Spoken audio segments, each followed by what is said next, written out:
ondo etorriak gaurko hitzaldi honetara. Pandemia sozialaren aurkako estrategiak izenburua daukana eta Euskal Gune Ekosozialistak antolatu duguna. Eskerrik asko ona hurbildu zaretenoi, gonbidatu, islari, zein entzule bezala. Eskerrak baita ere hitzaldia prestatzen aritu zareten kideoi. Ondo etorriak gaurko hitzaldi honetara. Eskerrak baita ere hitzaldia prestatzen aritu zareten kideoi eta horien artean gaur teknika lanetan ari den Tomiri eta hitzartzean dagoen Alfonsori. Ni Itxaso Apreit naiz eta Euskal Gune Ekosozialistako kidea naiz. Osasun pandemia honetan agerian gelditu da sistema honen oinarrizko zenbait gezur eta mito erori egin direla, eta horrek aukera ematen digu eredu alternatibo baten beharra eta urgentzia azpimarratzeko. Euskal Gune Ekosozialistatik eredu alternatibo hori defendatzen dugunontzat ausardiaren garaia dela uste dugu, eta ikuspuntu eta esperientzia ezberdinetatik gatozenon arteko harremanak indartzeko eta sendotzeko ahalegina egin behar dugula. Gizarte eragile eta plataforma desberdinen artean, bizitzaren aldeko sarea sortzeko garaia dela alegia. Gaur bizi dugun egoeraren hainbat ikuspegi ekarri nahi ditugu, eta krisi honetatik irtetzeko alternatiba batzuei tokia egin. Horretarako, 4 gonbidatu eta 3 islari izango ditugu pantailan, eta pantaila atzean eztabaidarako proposamenak eman algo dituzuenak. Bienvenidas a la charla de hoy, que lleva como título Estrategias contra la pandemia social. La hemos organizado desde el Euskal Gune Ekosocialista o Espacio Vasco Ekosocialista, y muchas gracias a las que os habéis acercado como invitadas, como ponentes y oyentes. Agradecimiento también a las compañeras que habéis trabajado para que esta charla salga adelante, y en especial a Tomi, que está ejerciendo de técnico en esta retransmisión, y a Alfonso, que se encargará del debate en el turno de preguntas. Yo soy Itxaso Apreit, también miembro de Euskal Gune Ekosocialista. En la pandemia actual han salido a la luz muchas mentiras y mitos que se esconden bajo el sistema actual, lo cual nos brinda una oportunidad para subrayar la necesidad, pero también la urgencia de crear un modelo alternativo. Desde el Euskal Gune Ekosocialista creemos que para todas las que defendemos ese modelo alternativo, estos son tiempos para la audacia, de fortalecer y reforzar las relaciones de las que tenemos diferentes puntos de vista y venimos de diferentes experiencias. Y entre todas las agentes sociales y plataformas, construir una red por la vida. Hoy queremos traer varios puntos de vista de la situación actual y varias alternativas para la salida de la crisis. Para ello tenemos entre nosotras en pantalla a 4 invitadas y 3 ponentes. Y detrás de la pantalla a todas aquellas que queréis participar en el debate con vuestras propuestas. Hau izango da saio honetan jarraituko dugun eskema. Hasieran, 4 gonbidatu izango ditugu, eta hauek kontatuko digute euren sektoretan egungo egoera nolakoa den. Ondoren, 3 islariek hartuko dute hitza, eta krisi honetatik irtetzeko dauzkaten proposamenen berri emango digute. Islariek hitz egin ondoren, galdera erantzunen txanda irekiko dugu. Galderak idatzi ditzakezue pantaila honen eskumara dagoen txatean. Jarri mesedez, nori zuzenduta dagoen zuen galdera. Parte hartzaile batzuk euskaraz arituko dira eta beste batzuk gazteleraz. Este será el esquema que seguiremos en esta sesión.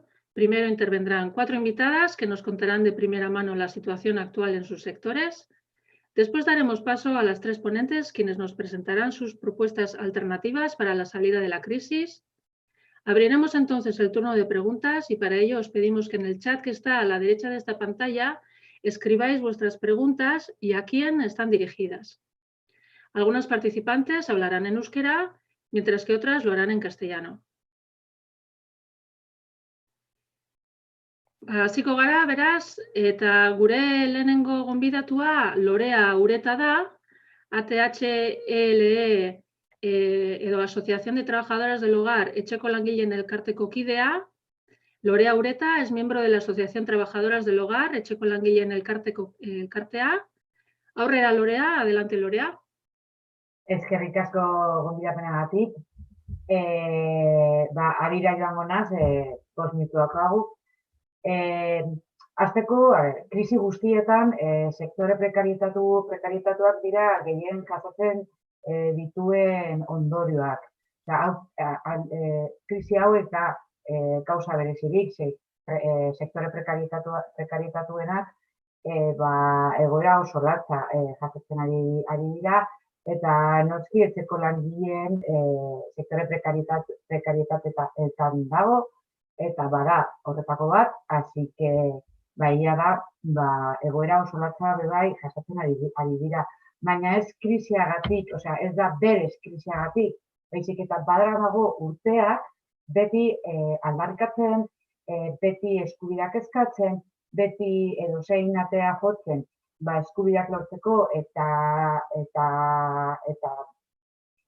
egoera hau hobetzeko, eta, azken finean krisi hau bakarrik mailan jarri du betiko arazoak.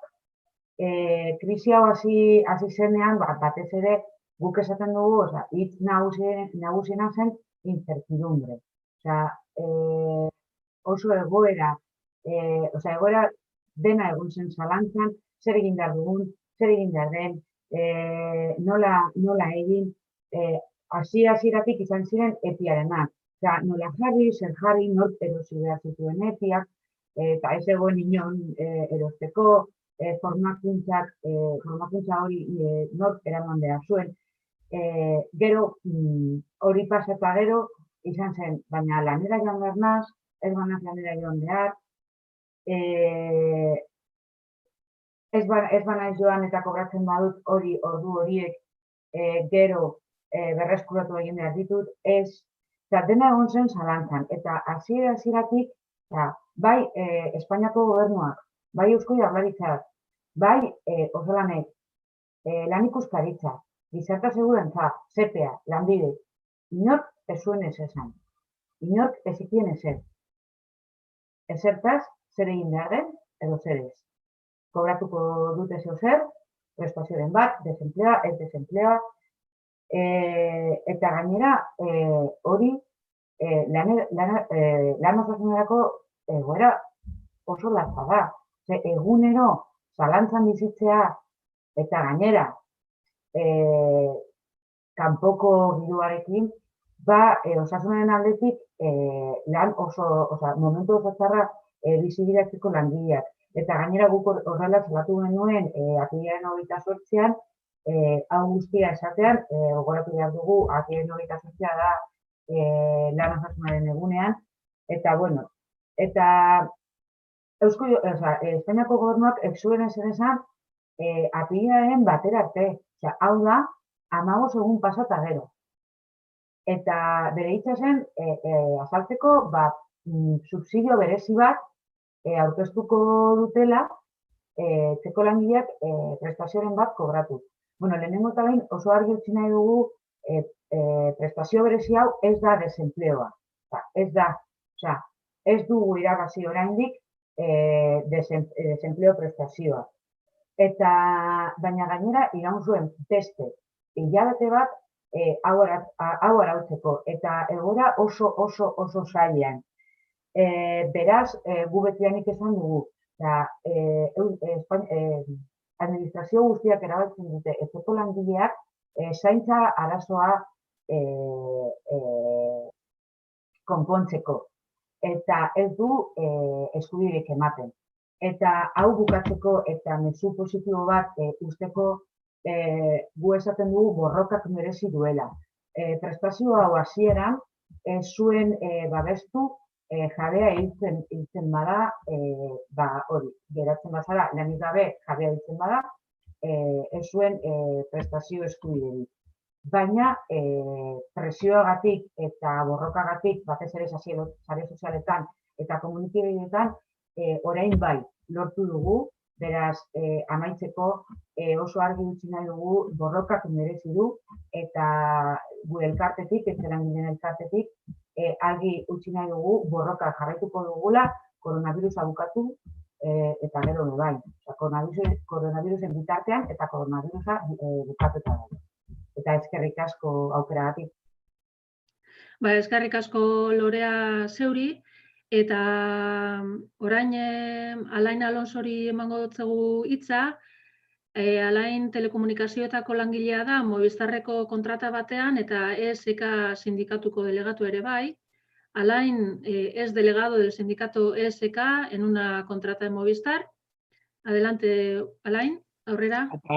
Aupa, pues sí, como ha dicho la compañera, soy delegado del sindicato ESK en una contrata de Movistar y, bueno, nosotros somos un sector precarizado donde tenemos el ejemplo de una gran multinacional como es Telefónica, que de repente hace unos años decide crear unas grandes cadenas de subcontratación y de falsos autónomos con el único fin de ganar mucho más dinero y destruir el empleo de su plantilla principal.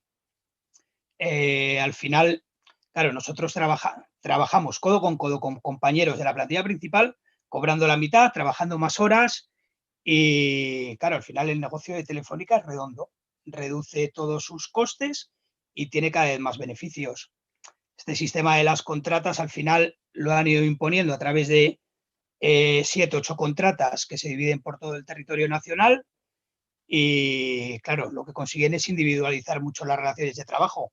Aquí, hasta hace unos años, nadie sabía lo que cobraba el de al lado. Cuanto más currabas, más ganabas. La gente alargaba sus jornadas por encima del convenio.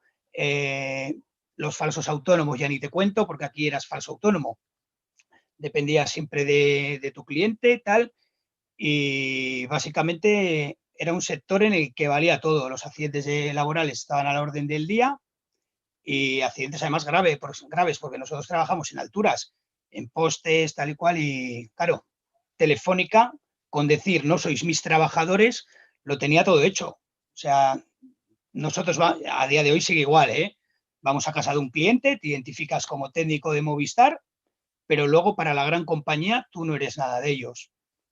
Es más, nosotros en 2015, ante una nueva bajada de Telefónica a nuestras contratas, que iba a repercutir mucho en los salarios, decidimos hacer una huelga en todo el estado, pues una huelga que al final nos salió bastante bien, casi 3 meses de huelga, y sí que a partir de ahí cambiaron un poquito las cosas, y es donde a Telefónica se le descontroló un poco el asunto, porque de la nada, casi en todo el estado, todos los técnicos unidos, eso es muy difícil de controlar.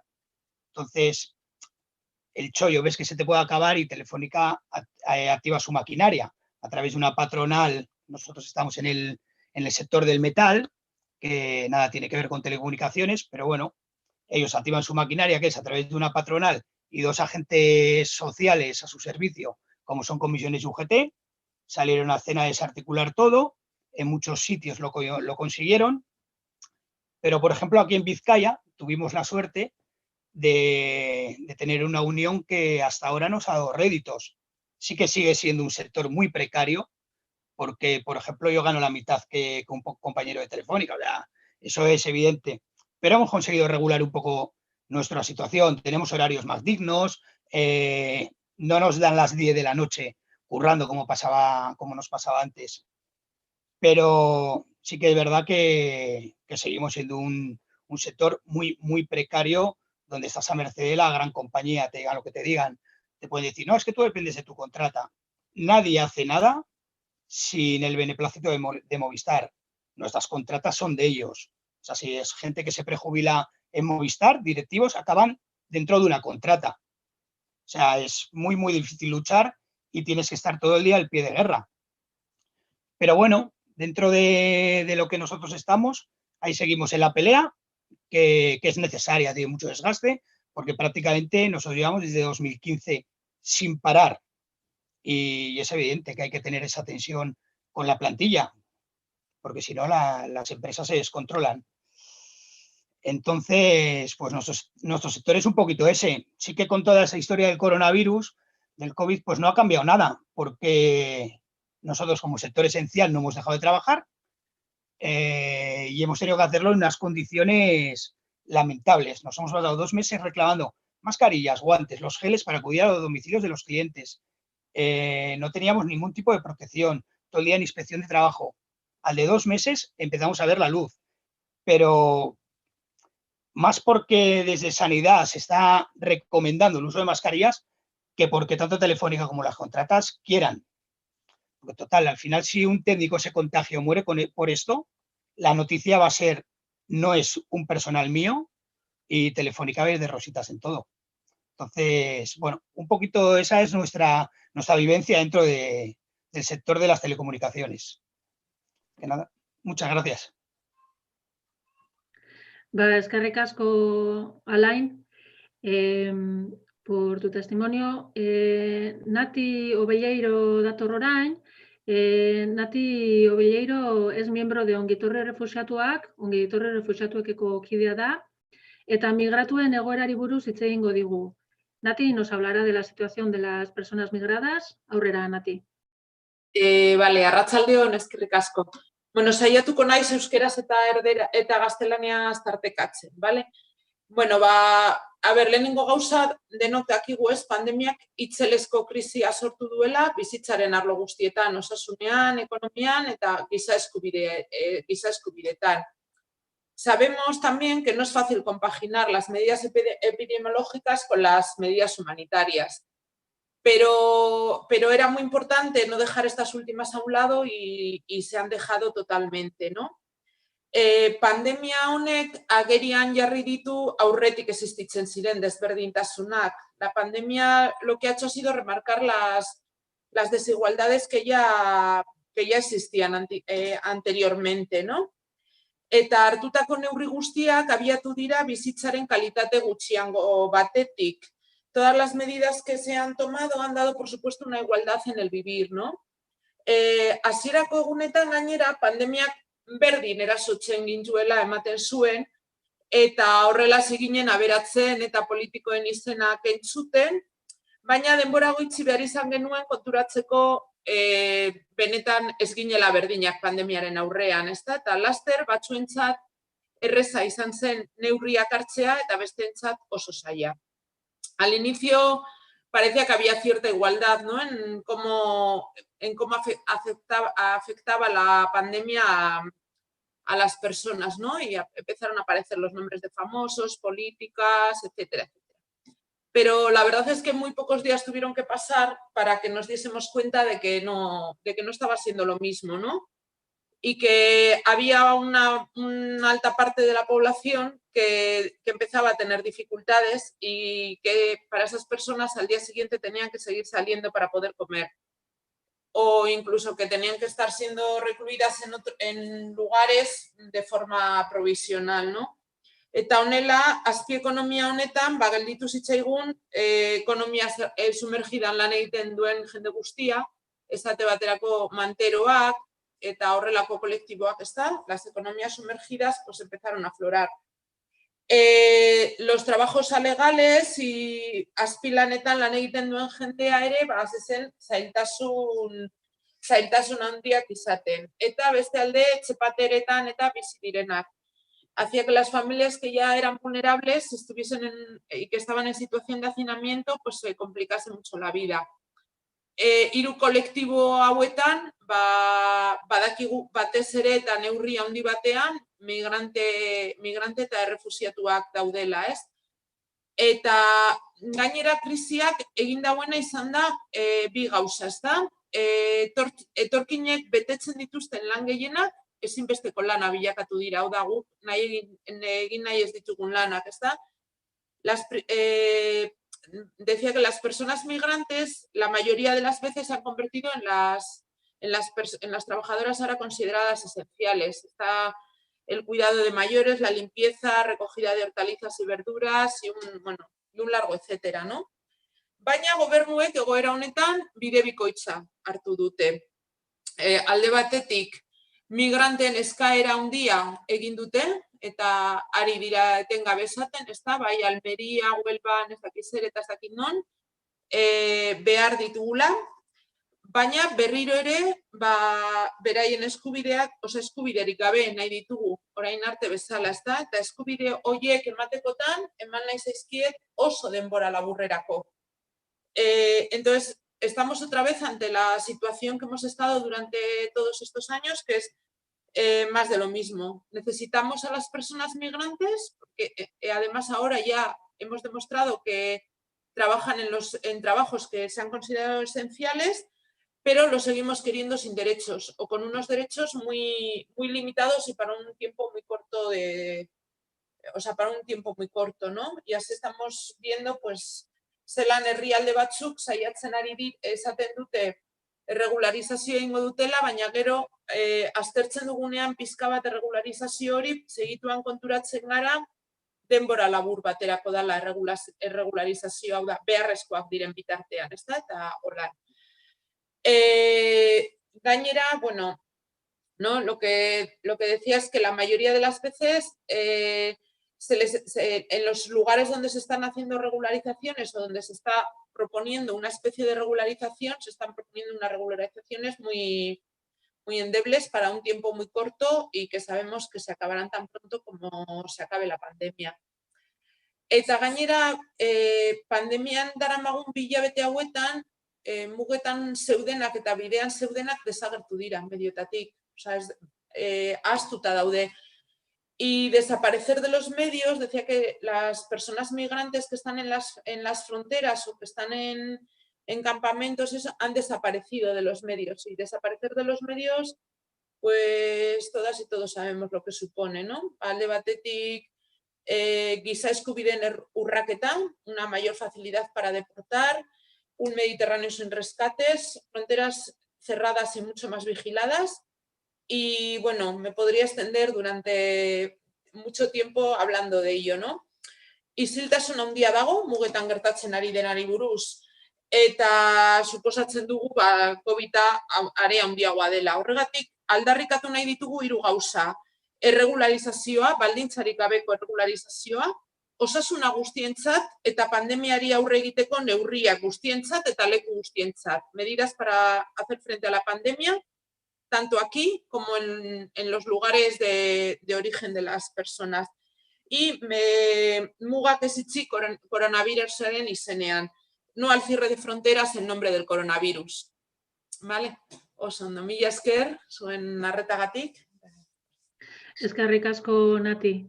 Eskerrik asko. Eta orain, gure laugarren gonbidatuari paso emango diogu, Amets Ladislao, baserritarra da, Bizkaigane elkartean, eta etxaldeko kidea.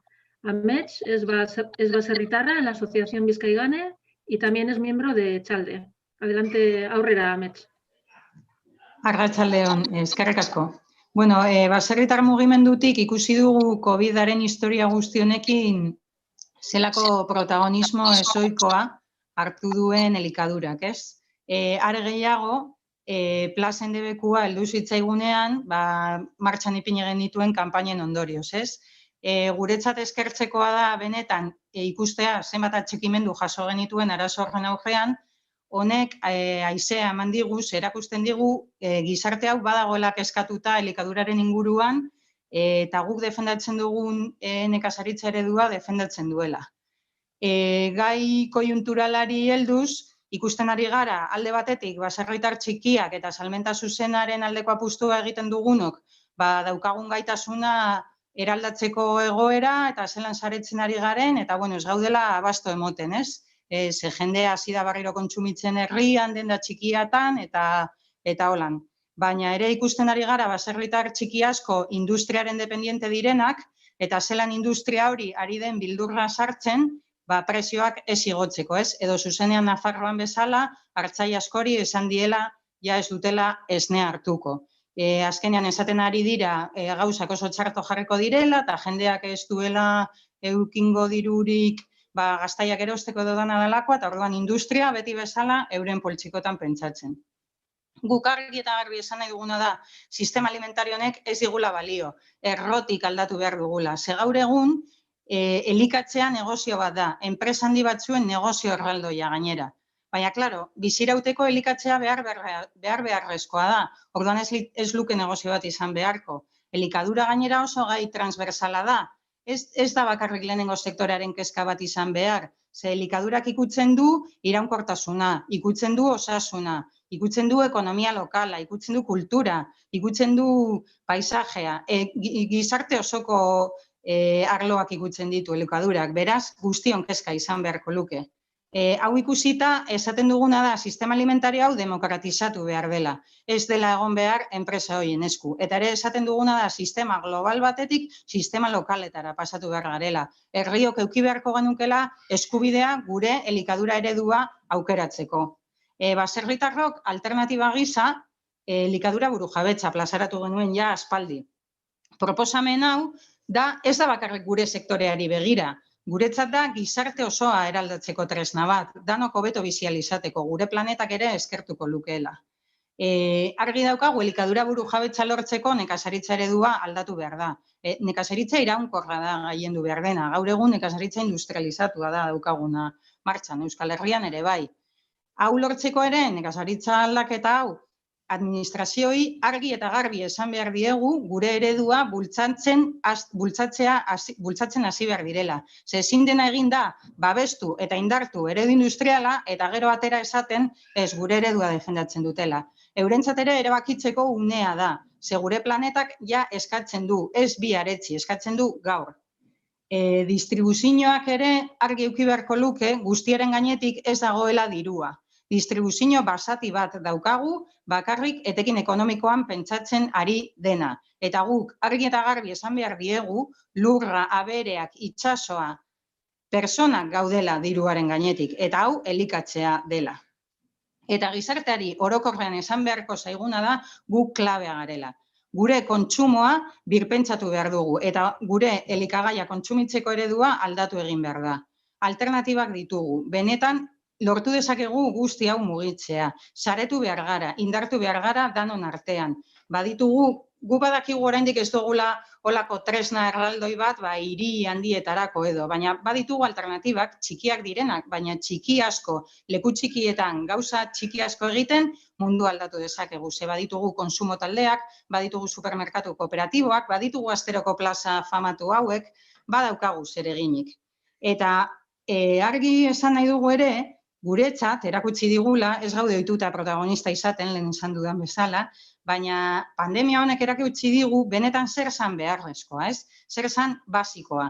Basikoa igual ez zela elitezko futbola, basikoak ez zirela superbidaiak ez dakit nora epe laburrean. Erakutsi digu basikoa zela osasuna, erakutsi digu basikoa zela elikadura, zela garbiketak, zirela zaintzak, eta erakusten digu ere guzti hau ikasi daitekela hezkuntza sistema on baten bitartez. Eta egin beharko genukena da, oso despistatua gabiltzalako beste gauza batzuekin, danak begirada jarri gauza oinarrizko hauetan, eta ziurazki danon artean lortuko genuke mundu hobeago bat. Eta holan oso harin da apur bat azaltzeko zelan bizitzen ari garen baserritarrok egoera hain berezi hau. Eskerrik asko. Eskerrik asko Amets zeuri. Eta orain eskerrik asko eman nahi dizkizuet Lorea, Alain, Nati eta Ametsi zuen egoeren berri helaraztearren. Eta YouTube bidez hitzaldiarekin jarraitzera gonbidatzen zaituet. Muchas gracias a Lorea, a Alain, a Nati y a Amets por informarnos de vuestra situación y os invitamos a que sigáis la charla a través de YouTube. Y ahora vamos a dar paso a las tres ponentes. Orain hiru hizlariei paso emango diegu, hasteko Miren Aranguren eta bere hitzaldiaren titulua da Bizitzak erdigunean jartzeko zaintza sistema publiko baterantz, poniendo la vida en el centro hacia un sistema público de cuidados. Miren Aranguren soziologia lizentziatu zen Nafarroako Unibertsitate Publikoan, eta feminismo eta herrigintzan militante bezala eskarmentu handikoa da. Besteak beste, Emagin elkarteko formatzaile eta ikerlaria da, eta azken urteetan zaintza lanen demokratizazioaren inguruan hausnartzen eta ikertzen aritu da. Miren Aranguren es licenciada en Sociología por la Universidad Pública de Navarra y tiene mucho recorrido como feminista y militante en espacios para la transformación política y social. Entre otras, es formadora e investigadora en la asociación Emagin, donde estos últimos años han desarrollado una reflexión e investigación sobre la democratización de los trabajos de cuidados. Aurrera, Miren.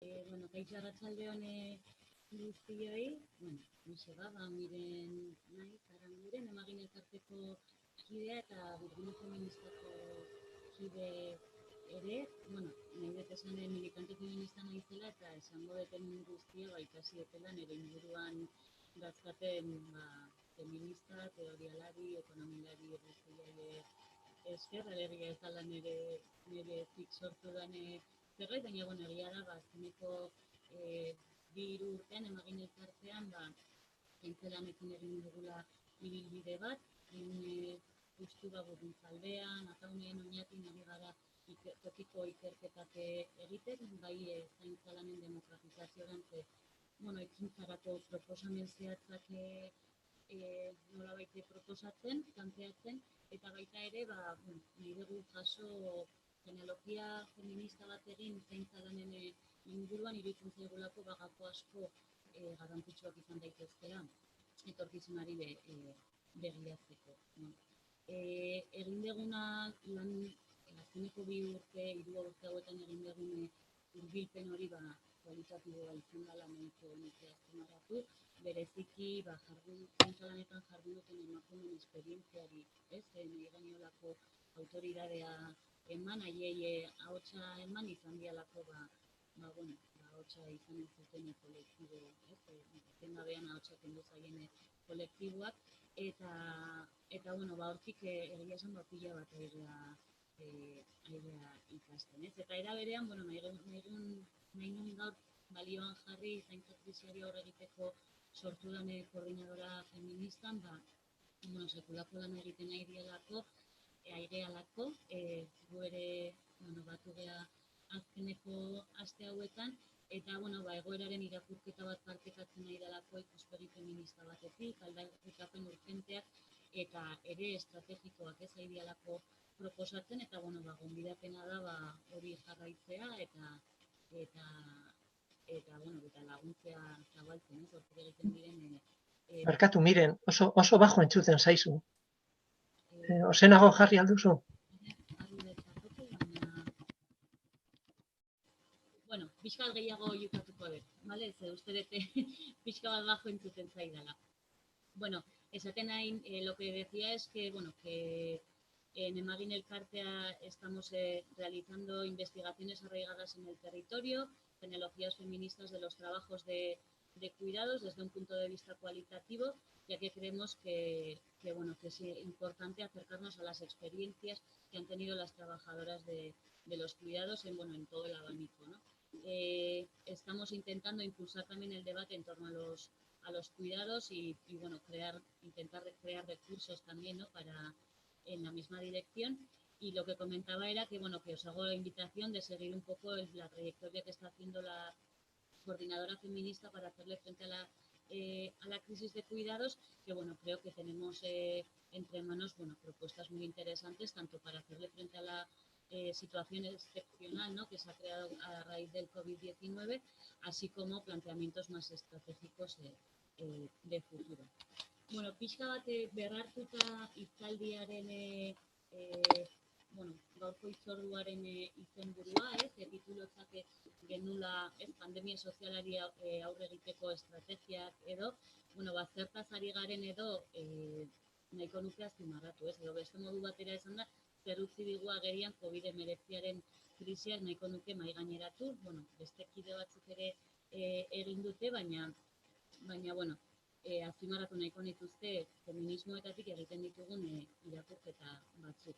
Alegia, danok dakigu ez dela ezer berrian, aspaldian feminismoetatik eta beste mugimendu batzuetatik esaten ari ginen agerian utzi dula.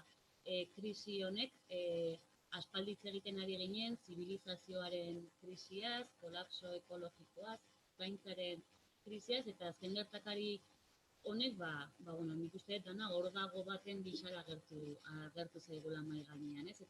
Eta oraingoan bai ezin dugula bestalde batera begiratu, ez? Esango nuke azken urteotan, gure gorputz eta bizitzengan kontrol patriarkala, heteropatriarkala eta kapitalista indartu egin dela, geroz eta handiagoak dira, herritarron arteko arrakalak edo bereizkeriak, eta nabariagoak ere, esango nuke, bai generoaren, klasearen eta jatorriaren zein arrazaren araberako zapalkuntzak, ez?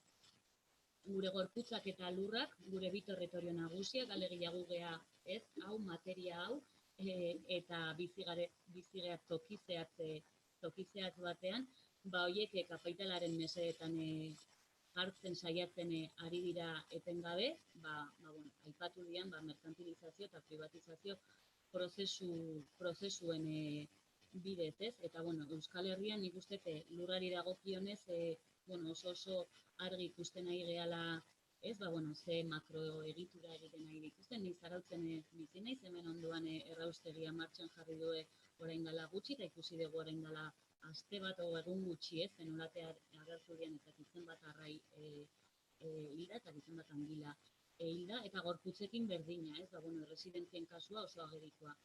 Iruditzen zaite niri, ez, gorputzen zaintza edo gure zarren zaintza nola irian privatizatzen eta gainera, estaltzen, ez, eredu berritzaile, innovazioaren izenean, eta egoera horretan hala ere, bizitzek jarraitzen dute, bai, bizitzek aurrera jarraitu behar dute, eta merkantilizazio eta suntxipen hori posible izateko, norbait ari da, ez, lan hori edo bizitza horiek sostengatzen, eta, kide batzuk ere aipatu dute, baina, zeintzuk dira norbaitzuk horiek, gea emakumeak, emakume txiroak, emakume arrazializatuak, migratutako emakumeak, eta alegia, bizitza sostengatzeko ardura, guztiz feminizatu eta razializatu egin da. Nik uste azkeneko egun hauetan hori oso agerian gelditu dela, ez? Ikusten ditugunak erizain, emakumeak bea, ikusten ditugunak supermerkatuetan, ikusten ditugunak etxeetan zarrak zaintzen edo umeak zaintzen, ikusten ditugunak erresidentzietan, oso irudi, emakumez osatutako irudiak zian, ez, aspaldi ez zaian ikusten igual irudietan beste. Eta, nik uste dut virusak oso agerian utzi duela nola antolatzen garen, ez, jendarte bezala, nola komunitatea nola eraikitzen ari gean, ez. Talengoan irakurri nuen esaldi bat, asko gustatu zitzaitena, ez, esatezela Beto Preciadok esatezun, virusak jokatzen duela nuestra imagen y semejanza, ez, alegia. Epidemiak gorputz zehatzetan, gure gorputzetan, gure bizitzetan, ez, bizitza eta heriotza politikoki kudeatzeko dugun era azaleratu duela, ez? Eta oso agerian utzi gainera heriotza nola kudeatzen ari den, ez? Zeintzuk gean, ez, momentu batean sakrifikagarriak edo sistemaren zatez. Eta nik uste dut, orain arte, nolabait besteen gorputzetan ikusi ditugun indarkeriak, gure etxeko atetik sartu direla, ez? Orokortu eginda guztiz, hiltzeko aukera, askorentzat gainera errealitate bilakatu da, hiltzen ari gara, hiltzen ari gaituzte, hobeto esan da, eta gainera ez digu berdin eragiten, ez? Orokortu eginda, baina, aipatu den bezala, ez digu guztioi berdin eragiten, bizitzak ez direlako berdinak, eta bereizkeriak gortzatzen gaituztelako, ez?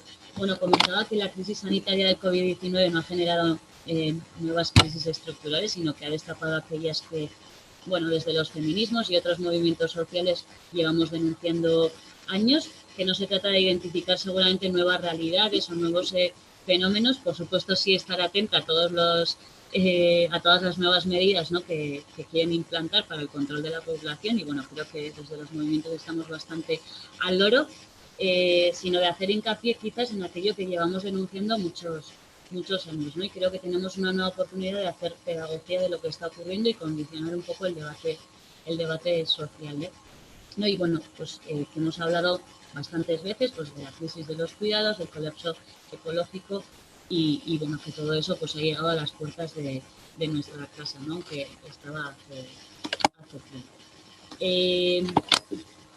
Bueno, oso agerikoa da beraz kapitala bizitza, gatazka hori, eta hori da, gure normaltasuna ezaugarritzen duena, horixe da, Orduan, bueno, nik uste dut garrantzitsua dela normalidade horretara ez bueltatzea, hiltzailea dalako normalitatea, krisi sakon bat da, normaltasun hori, indarkeriaz betetako egoera hori, eta zalantzari gabe, beste eredu ekonomiko, sozial eta politiko bat eraiki behar dugula, Askotan esan dugu bizitzak erdigunera ekarri behar direla, bortizki baztertzen ari derako, hori izan da azkeneko urtetan mugimendu feministatik egin dugune aldarrikapena, eta, aipatu nahiko nituzke, erdigunera ekartzea dela ekintza material bat, simbolikoa, hegemonia aldatzeko, eta ondorioz, proposamenak ere bide horretatik ikun behar dute. Nik uste, norabide horretan edo bizitzak erdigunean jartzea hiru gako azpimarratuko nituzke, batetik bizitzaren zaurgarritasunaren eta elkarmenpekotasunaren ideia, inguruarekiko dugun dependentzia, gure lurraldetan garatzen delako bizitza, eta elkarren beharra dugulako, produzitzera eta kontsumitzera mugatzen diren izaki autonomoak ez gara, bai hori behin da berriz esan dugu, baina nik uste egun hauetan oraindik eta geriagoa egin zaigula, ez genuen ikusi nahi, eta oso konstiente izan behar dugula nahi gaztagun mugez, bai, hemen irautze egitea ja ez da ateak zabaltzea, baizik eta jakitea ze ate dauden ja itxita, nola bai, ate edo ze limite dazkagun pertsona eta planeta bezala. Bigarrena iruditzen zaidala bizitza guztiek balio berdina dutela, batzuk ez dute beste batzuk baino gehiago balio, nahiz eta jendarte antolaketa honetan, noski batzuk privilegiatzen diren eta batzuk diela gizonak, txuriak, burgesak, heterosexualak, helduak, funtzionalki normatiboak, eta eta azkenik ezinbestean begiratu behar diogula bizitza zaintzeko lanaren antolaketari, bizitza ez badegu zaintzen, bai ezin da gabatu, Orduan, nik uste dut garrantzitsua dela norabide horretan zaintza lanak zer diren eta zer ez diren, zaintza lanak zer diren eta zaintza zer dan eztabaidatzea, definizio komun eta partekatu bat behar dugu, oraintxe momentu honetan, ez dakagu, oso adostua eta ari gara, urte luzez ari gara honen inguruan, baina, uste importantea dela definizio komun bat eraikitzen zitea. Guretzat, dira, egunerokoan bizitza zein osasuna mantendu eta kudeatzeko lanak, norberaren gorputza, nahiz beste batzuen gorputzen ongizate fisiko eta emozionala arduratzea dakarten lanak, eta desde luego ezin dugula kontzepzio romantiko batean erori, gatazkaz beteriko eremuak diralako, eta batzuk aipatu dituzte lehenago, baina dakagune Euskal Herrian gainetzen den zaintza erregimena da oso injustoa, zaintza etika atzerakoia bultzatzen du guztiz. Ematen du desfamiliarizazio prozesu bat bizitzen ari garela, baina oraindik familiak eta horien barruan emakumeak dira zaintza lanetan arduradune nagusiak. Etxean eta harreman afektibo zein familiaren baitan daudenak dira lehenesten diren zaintza, bai danok desio dugu gure maite dugun norbaitek gu zaintzea, bai? Eta horrei ere buelta batzuk eman beharko genizkieke, zerbitzu publikoen inguruan eta eztabaidatzeko. Eta iruditzen zait nolabait zaintza lanen karga pixka bat kentzeko aukera izan duten famili batzuk, azkenean etxeko zerbitzuak prekarizatu eta irregularrak kontratatu dituzten familiak izan direla, edo akzesoa izan dutenak zerbitzu publiko, privatizatzen ari diren zerbitzu publiko horietara. Eta badakigu danok nola dauden bertako langileak, egoera oso prekarioan. Zentzu horretan iruditzen zaite oso garrantzitsua dela zaintza kalitatezkoak eta unibertsalak borrokatzea. Alde batera utzi gabe, bizi esperientzia bakoitzetik erator daitezken bereizgarriak. Eta norabide horretan nik, pixkanaka bukatzen azteko, iritze zaite batetik aitortu behar ditugula zaintza lanak.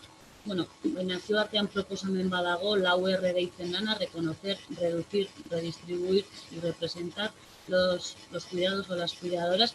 Alegia bat aitortu, zaintza lanak aitortu behar ditugu, soldatatekoak eta doakoak, historikoki emakumeek egin dituzten horiek agerian utzi behar ditugu, eta balio erreala eta ekonomiko bat atxikitu behar diegu. Murriztu egin behar dira, gaur egun emakume askok lantzama izugarria dute, eta ekipamenduak eskuragarri jarri behar dira, eta baliabide publikoak sortu behar dira, birbanatu egin behar ditugu, eta badakigu hemen zein eskakiatzen ari dan zaintza lanetan, gizonak eta estatua nagusiki, eta ordezkari izan behar dute historikoki invisibilizatua eta hotxi gabe egon dian zaintzaile guztiak. Bueno, decía que es imprescindible democratizar los trabajos de cuidado, sabiendo que no es el objetivo estratégico, pero para la democratización de los cuidados consideramos que es imprescindible reconocer los trabajos de cuidados, reducirlos a las que tienen una carga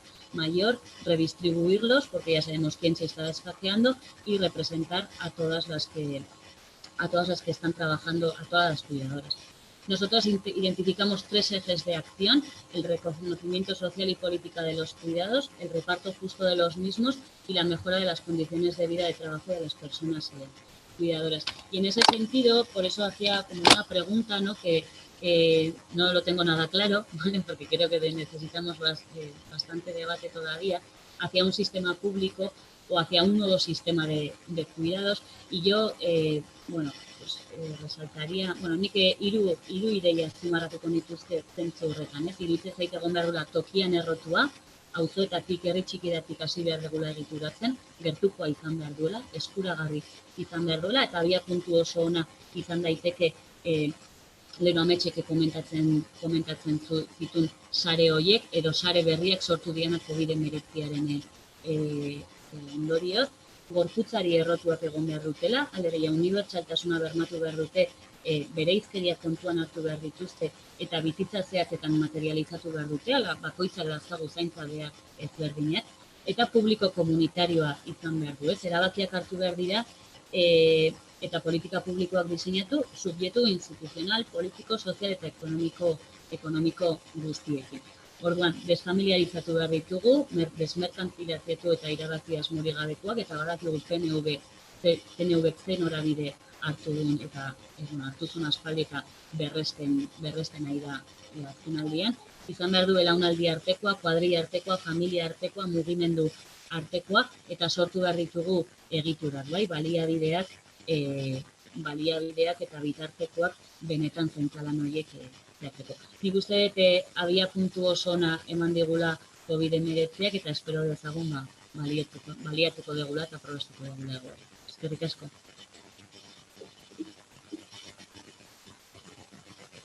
Bai, eskerrik asko zuri, Miren, eta entzulei, parkamena arazo teknikoengatik ez delako hasieran oso ondo entzun, espero dugu denborarekin hobekuntza txikitxo bat egin dugunez, zeo zer gehiago entzungo zela.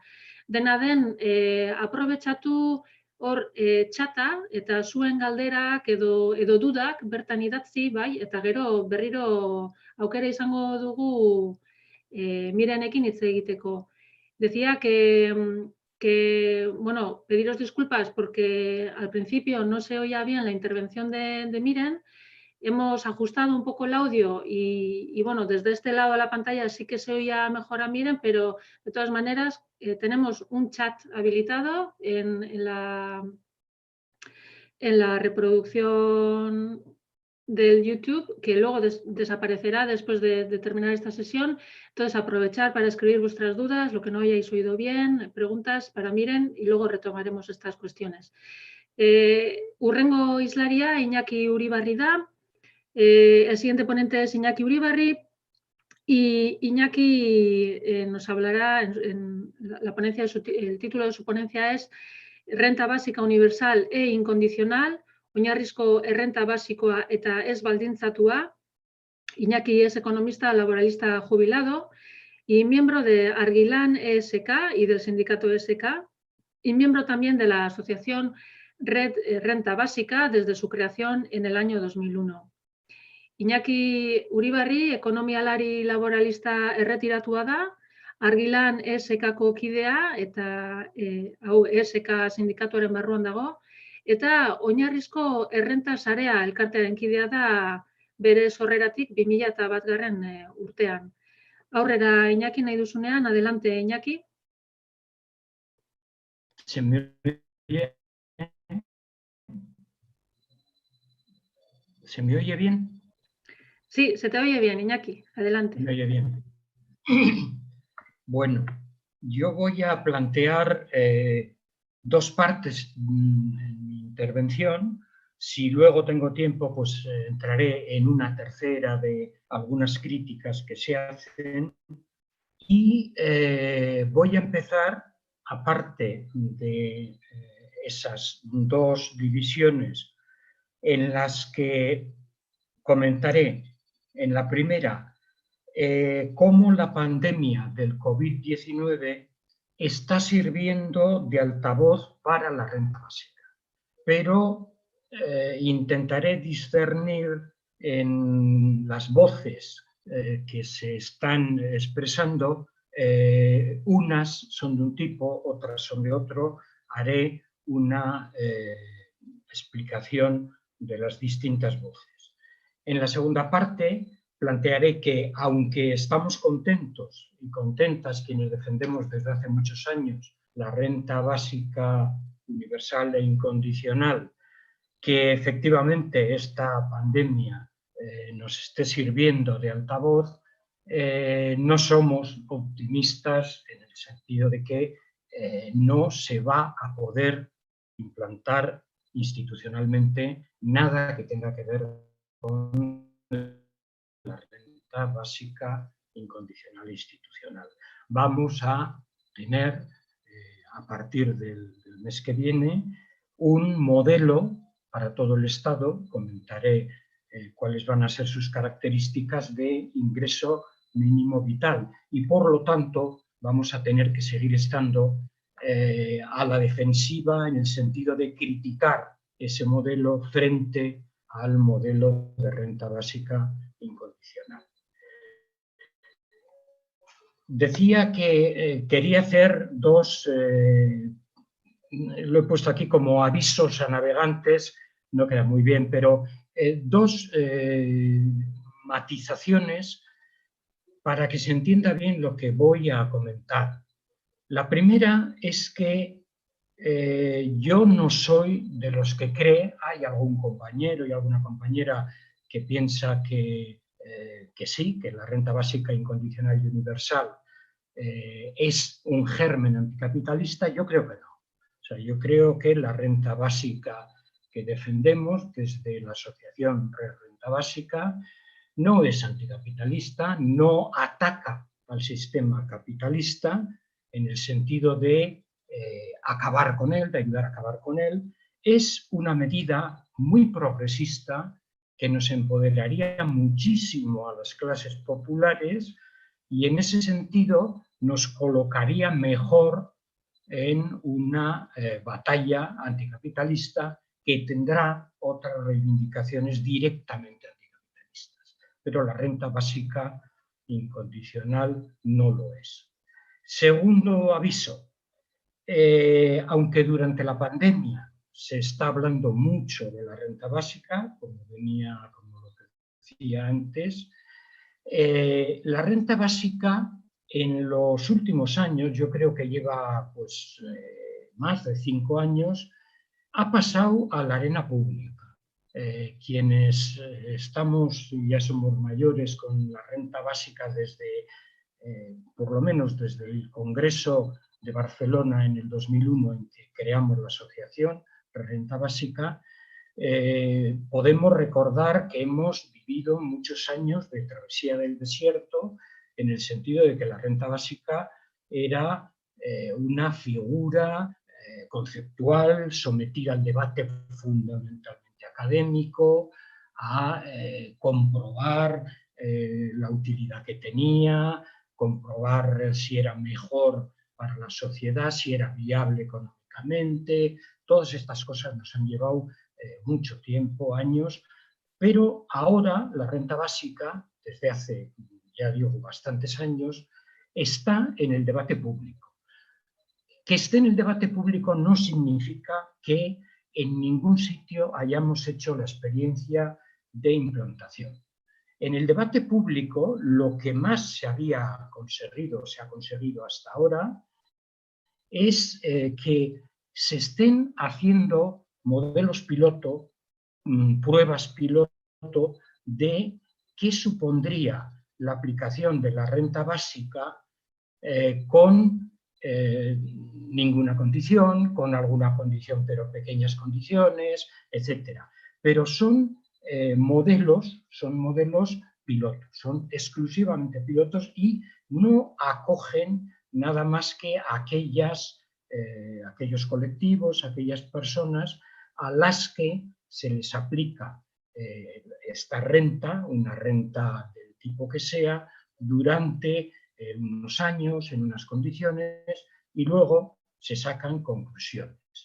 Una de las más famosas, voy a comentar un poco porque es muy actual, yo creo que hace un par de semanas o así, es las conclusiones que han salido, unas conclusiones realmente muy estudiadas, del modelo finlandés, del plan que se hizo en Finlandia en los años 2017-2018 con 2.000 personas, o sea, plan de 2 años y con 2.000 personas perceptoras del desempleo que allí había, el subsidio, que era un subsidio de 560 euros, una cantidad muy pequeña frente a la media salarial de Finlandia, pero a esta gente no se les ponía ninguna condición ni laboral ni de ningún tipo, era una ayuda totalmente individual, una contribución individual, y lo que ahora han hecho, dándose un tiempo muy grande, más de un año, que lo han hecho así precisamente para ver cómo ha reaccionado esta gente después de pasar la etapa de los 2 años viviendo con la renta básica, han sacado las conclusiones el equipo que ha llevado esto. Y las conclusiones, igual que todo el resto de planes piloto, han sido favorables.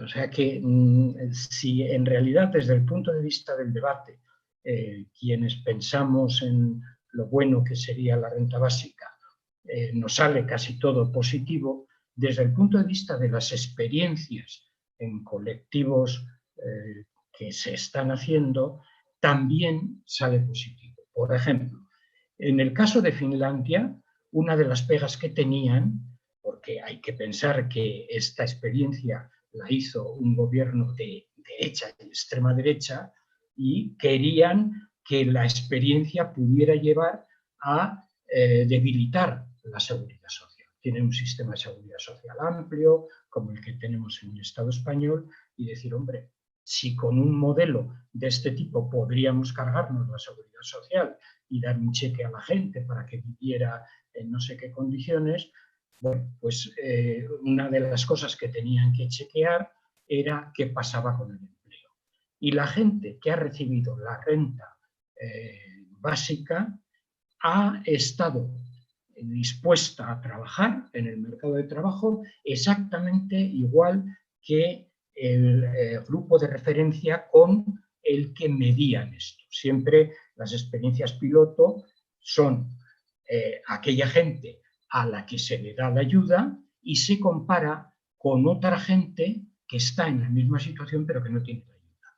Y entonces se hace el símil de cómo va actuando la gente con la ayuda frente a la gente sin ayuda.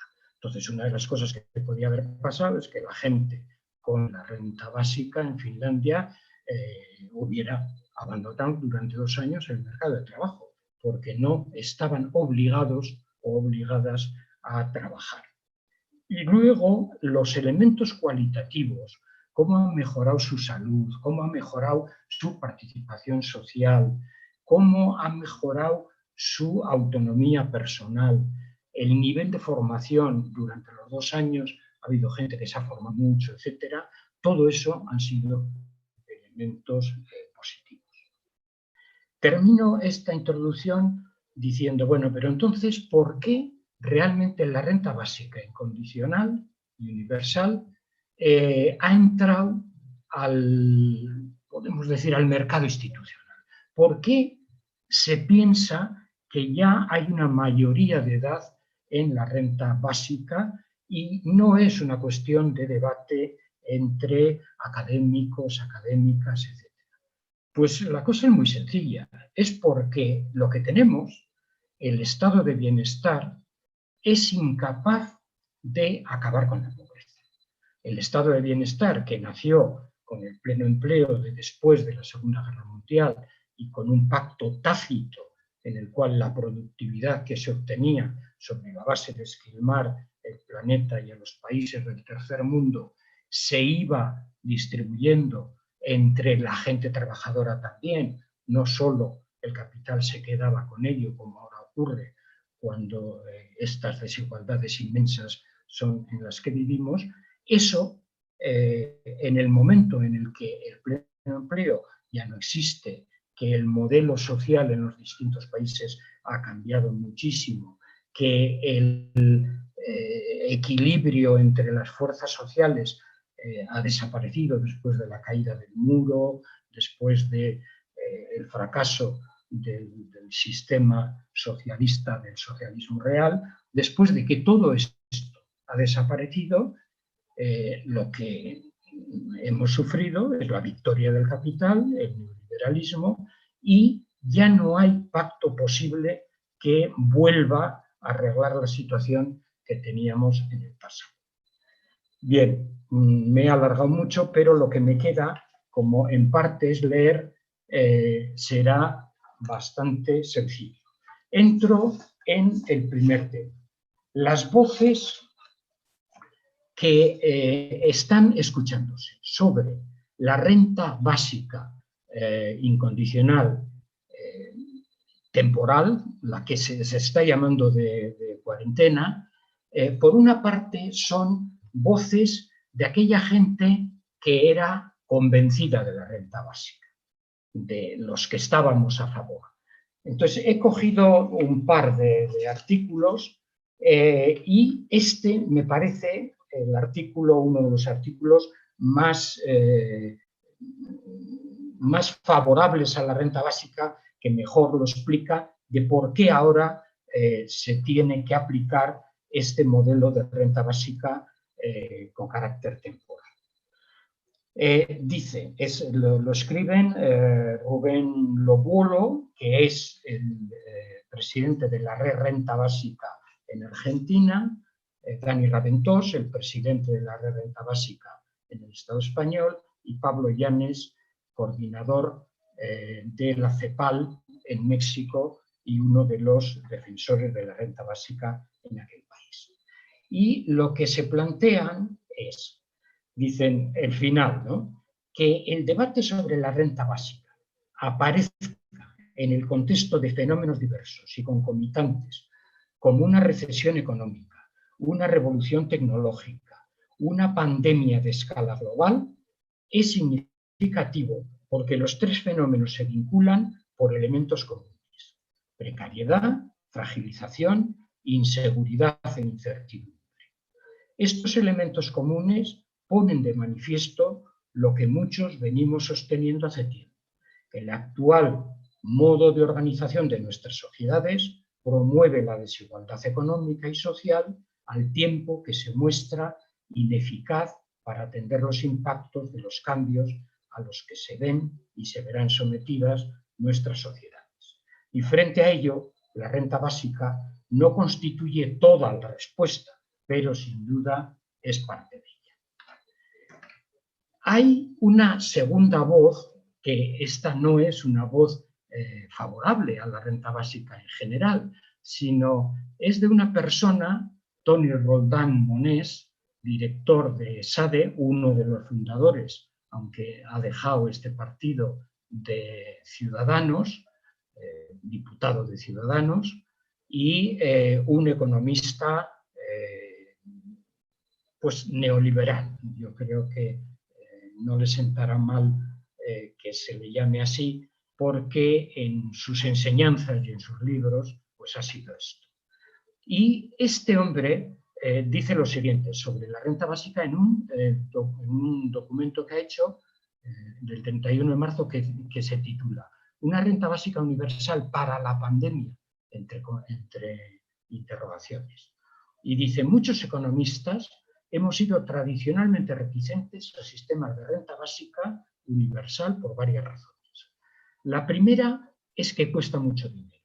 La segunda es que al recibirla todo el mundo se dispersan recursos en vez de concentrarse en los que más lo necesitan.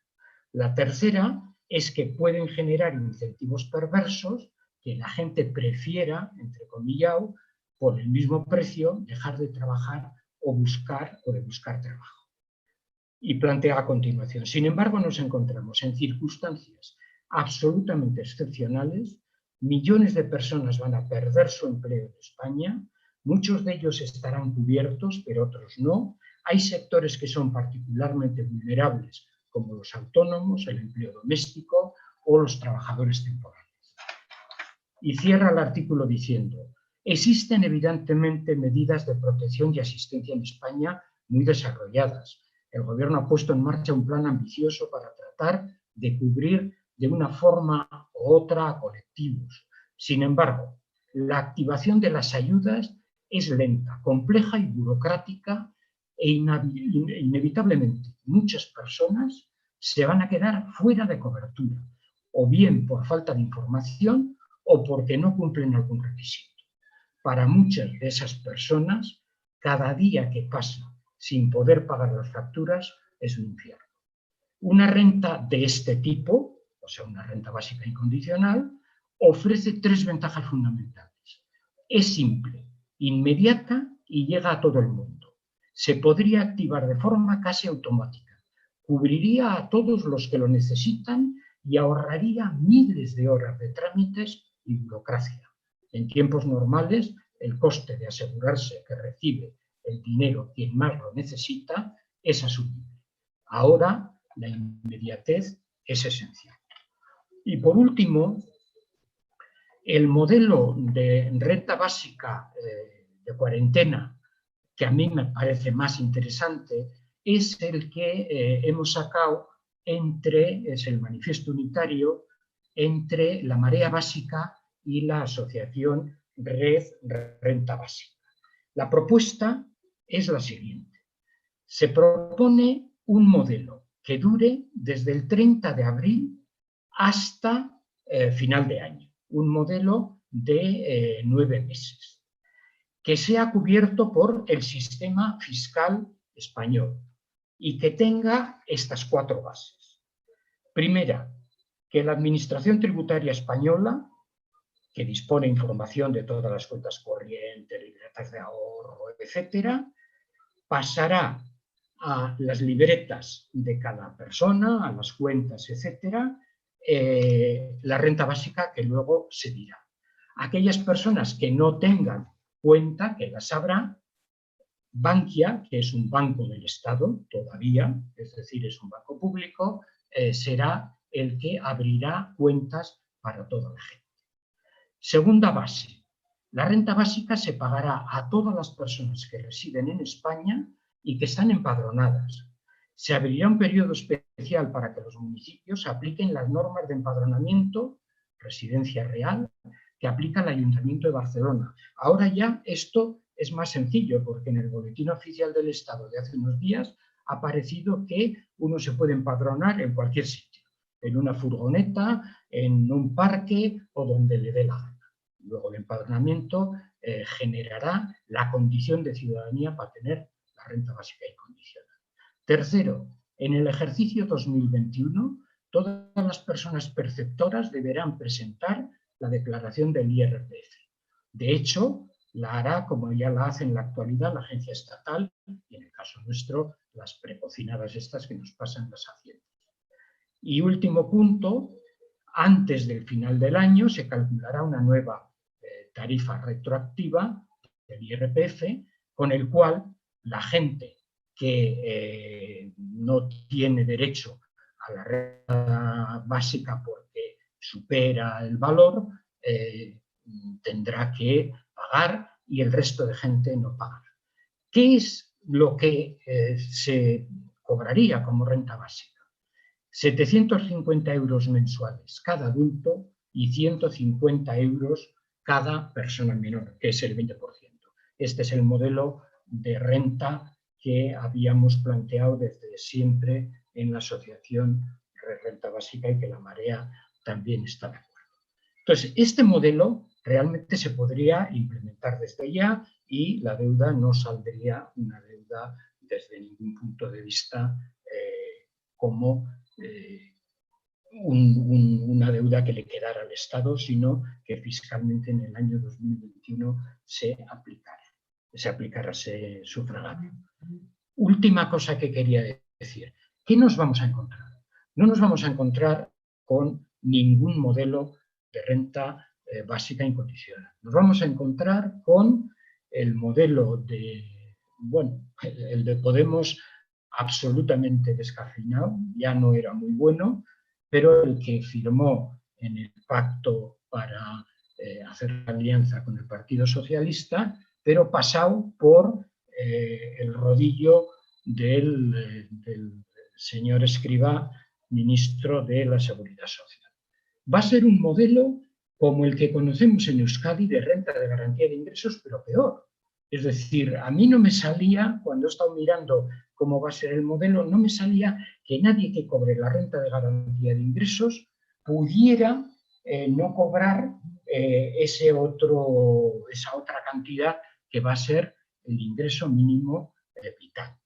Dice Escrivá, que es el que ha hecho las cuentas, que se va a repartir a 1 millón de personas. Hay que tener en cuenta que el modelo vasco de renta de garantía es una maravilla comparado con el que tienen en Murcia o con el que tienen en Extremadura. Entonces, va a ser una cantidad de dinero que estará en el entorno de 500 euros y que con familias numerosas puede llegar a 1.000 euros, pero va a estar condicionado al nivel de renta, condicionado posiblemente a que se tenga que buscar trabajo, condicionado al patrimonio, condicionado a la residencia, etcétera, etcétera. Con ese modelo va a poder acabarse con la pobreza de ninguna forma. Si en Euskadi, con un modelo como el que tenemos, y con esto termino, tenemos una cantidad de gente pobre, la tercera parte de la gente que es pobre en Euskadi no cobra la renta de garantía por el carácter de ser condicionada, tan condicionada como es. Y la gente que cobra la renta de garantía, el 50% de esa gente le preguntan, ¿os llega para dejar de ser pobres? Y dicen que no. Entonces, si con ese modelo, que es la maravilla y la envidia de las comunidades autónomas del Estado español, no se combate la pobreza, con lo que vamos a tener tampoco, luego nos queda seguir luchando por ella. Eskerrik asko, Iñaki. El siguiente ponente es Jon Laseras, hurrengo hizlaria Jon Laseras da, eta bere hitzaldiaren titulua eredu produktiboaren eraldaketa euskal kapitalismotik irteteko. El título de su ponencia es Transformación del modelo productivo para salir del capitalismo vasco. Jon Laseras, Manchesterreko Unibertsitateko politikan doktorea da, eta UPV-EHUko ekonomia fakultatean irakaslea. Lan harremanak aldizkariaren editore kontseiluan dago eta Instituto de las Ciencias y de la Autogestioneko kidea da. Jon Laseras es doctor en Ciencias Políticas por la Universidad de Manchester y profesor en la Facultad de Economía de la UPV-EHU. Participa en el Consejo Editor de la revista de Relaciones Laborales Lan Harremanak y es miembro del Instituto de las Ciencias y de la Autogestión. Aurrera, Jon, zure aurkezpenarekin, Adelante, Jon. Kaixo, entzuten zait? Bai. Arratsaldeon, ¿se ve también las diapositivas? Baita. Vale, bueno, egingo duan aurkezpena, bai euskaraz zein erderaz izango da, eta, bueno, batzutan, ideiak nola ateratzen zaizkidan, hala izango da hizkuntza horretan, bale? Esan behar dut lehendabizi, aurkezpen hau da work in progress bat, eta ez da beraz nire lan bakarra, baizik eta beste batzuen lana baita, ez? Orduan, talde batean ari gara, batak besteari galderak egiten, eta saiatzen ari gara, nola sozialismoa burutu daitekeen Euskal Herria abiapuntu hartuta, ez da? Orduan, hainbat gauzari azalpena emango diogu, baina galderak ere irekita ustea, uste dut, interesgarria izan daitekeela. Sin más decir que este es un trabajo no solo mío, sino colectivo de más gente que aparece aquí en la pantalla, investigadores, economistas y politólogos de la UPV y activistas también. Y bueno, nos juntamos un poco para plantear cómo se podría estructurar el socialismo en Euskal Herria, tomando cierto territorio como base, pero bueno, pues es un trabajo inacabado, obviamente, y a veces lo que queremos más es buscar generar preguntas, ¿no? O preguntas adecuadas.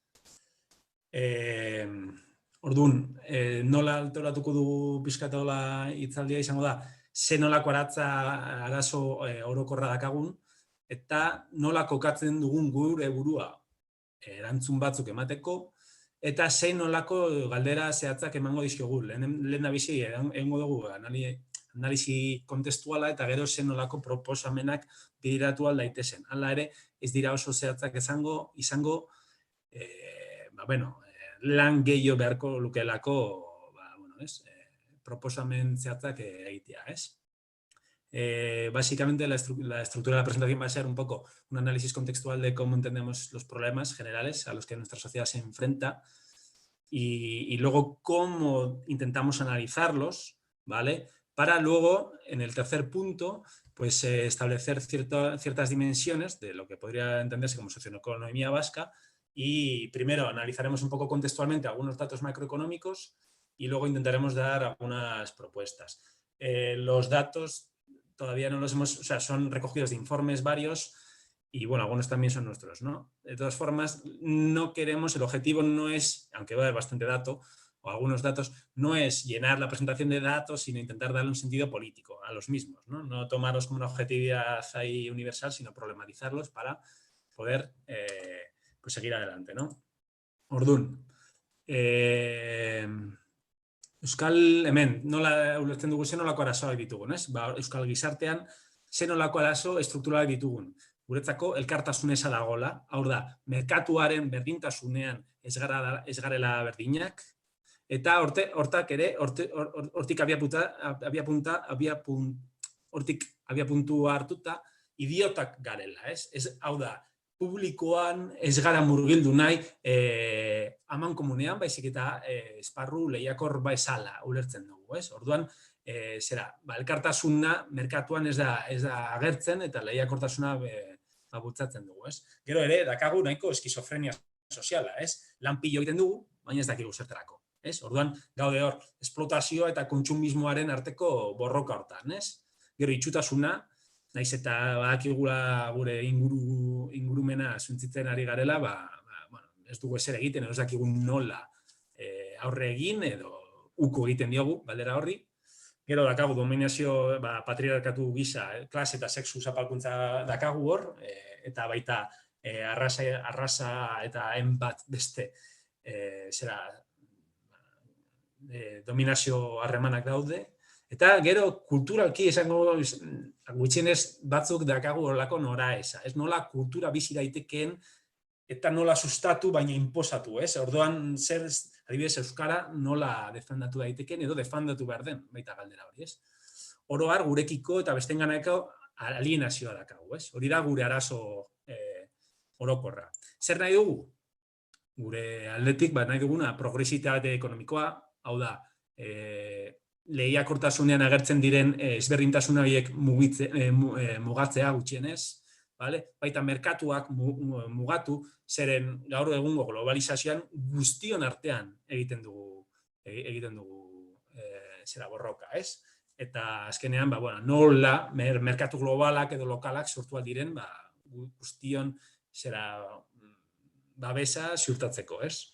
Beharrak asetu, ondasun minimoak eztabaidatu behar dira, hau da, zer nolako kontsumo edo zerbitzu maila nahi dugu gutxinengoa ziurtatu, ez? Agian hortan RGIa, Renta Garantía de Ingresos, hortan zeo zer daka esateko. Gero, ere, gure orain ordekoekiko errespetua izan behar dugu, hau da, natura zutzitzen dugun bitartean, agian galdetu behar dugu ea gurea den mundua edo ez, eta agian beste harreman auki naturarekiko, zaintzak erdigunean egon behar dira, eta horregatik dominazioa eta lehiakortasuna mugatu behar da, eta baita adierazteko erraztasuna, ez? Marginatuta sentitzen diren identitateak bultzatu edo gutxienez olako babes egon behar da, gure izatean, ez? Orduan, oroar, gurekiko eta bestenganako burua jabetza sustatzea. Lo que he explicado en estas diapositivas brevemente sería decir que vivimos en una sociedad en la que entendemos los espacios públicos como lugares de confrontación. En este caso, el mercado presupone una división entre un sujeto privado y otro, ¿vale? Y eso lleva a dinámicas de competición.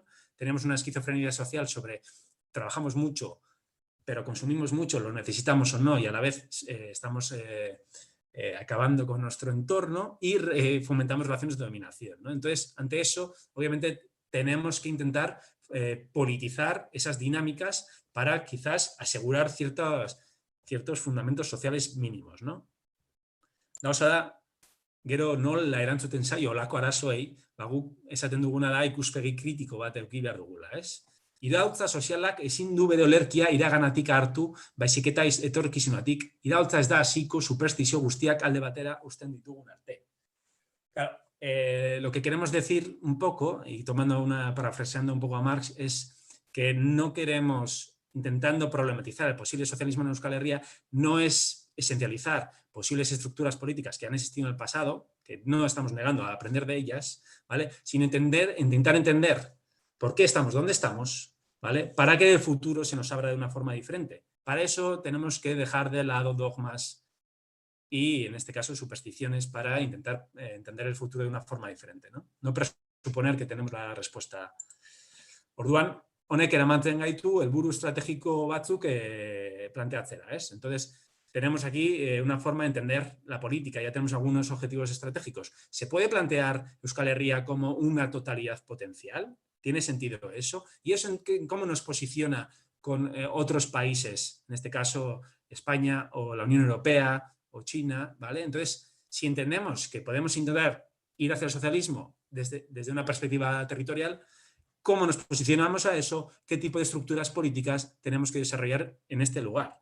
Por lo tanto, es gara irla bat, no somos una isla ni un oasis, como presuponen o quieren creer los gobiernos neoliberales que somos, ¿vale? Donde se vive todo bien y somos yuppie guays, sino no somos un lugar ni un oasis de experiencias tan libres, porque si no, no estaríamos aquí en este tipo de eventos, ¿no?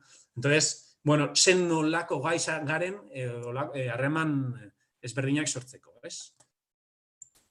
Tenemos problemas metodológicos claros. Quiero decirte, a la hora de estructurar argumentos, sí que entendemos que cuando debatimos, pues tenemos un problema. Zein momento histórico había puntu. ¿En qué momento partimos histórico? Histórico no solo de periodo cronológico, sino qué relaciones tomamos como forma de partida para construir el socialismo en un territorio. ¿Por qué un territorio? Miramos por qué, digamos, por ejemplo, el mercado laboral vasco es más desigual, menos. Si lo tomamos en los últimos años, en comparación con quizás hace 30 años, aparece que igual es más desigual, es más igualitario a día de hoy la diferencia entre hombres y mujeres, ¿no? Entonces, depende cómo problematices la historia y los datos, horrek ya nahiko eztabaida politikoa sortzen ditu, ¿vale? Gero, si queremos construir una política industrial, edo olako socialista, olako economía eraldatzailea, ¿quién va a tomar las decisiones y qué principios éticos va a haber ahí? ¿vale? Entonces, ese tipo de problemas hay que tomarlos, ¿no? No presuponer, en este caso, yo soy un poco crítico, no todos los que estamos aquí en el grupo y demás, pero creo que estoy de acuerdo con lo que ha mencionado antes Iñaki, que la RGI no es una herramienta revolucionaria, sí que es democratizadora, empodera a mucha gente que está marginal, pero creo que no sale de la lógica monetaria. En este caso, que no se plantea quizás que cuando vas a ir a comprar con el dinero de la RGI hay alguien que va a estar trabajando para ti, porque eso implica el dinero. Un intercambio donde hay alguien que va a estar trabajando para ti, ¿no? Entonces, ¿qué poder tenemos socialmente para determinar qué es necesario o no? Pues eso hay que politizarlo, ¿no? ¿Cómo van a sacrificarse algunos trabajos? Si queremos tener una perspectiva ecofeminista, pues igual hay ciertas industrias que tienen que desaparecer o transformarse. Y a esa gente que pierde esos puestos de trabajo, ¿cómo se le puede convencer para llevarlos a otro lugar de producción? Porque en este caso, si no tenemos una forma de seguridad social, pues quien está produciendo armas o misiles para mandarlos a Arabia Saudí y tenga un puesto de trabajo, igual, quizás no va a ser un aliado, si no entendemos que tiene intereses inmediatos en que su trabajo perdure, ¿vale? Y cómo, otra pregunta más, es cómo todo ese proceso de empoderamiento de la gente o de democracia económica, cómo va a haber también un conflicto entre ser democrático y ser eficiente, teniendo en cuenta que todavía estaríamos en el mercado mundial, ¿no? Entonces, todas estas preguntas, que sería la introducción, presuponen todo un debate político de cómo sería o entendemos el socialismo, ¿vale? Voy a ser de entender más rápido ahora. Gure estruktura produktiba industria suntsitu izan da, denborarekin, ¿vale? Hala ere, gure ekonomia nahiko lotuta dago industriarekiko, naiz eta zerbitzuak, hor agertu, ez? Baina krisia ondoren, azkenengo krisia ondoren, egia da, hemen agertzen zaiguna,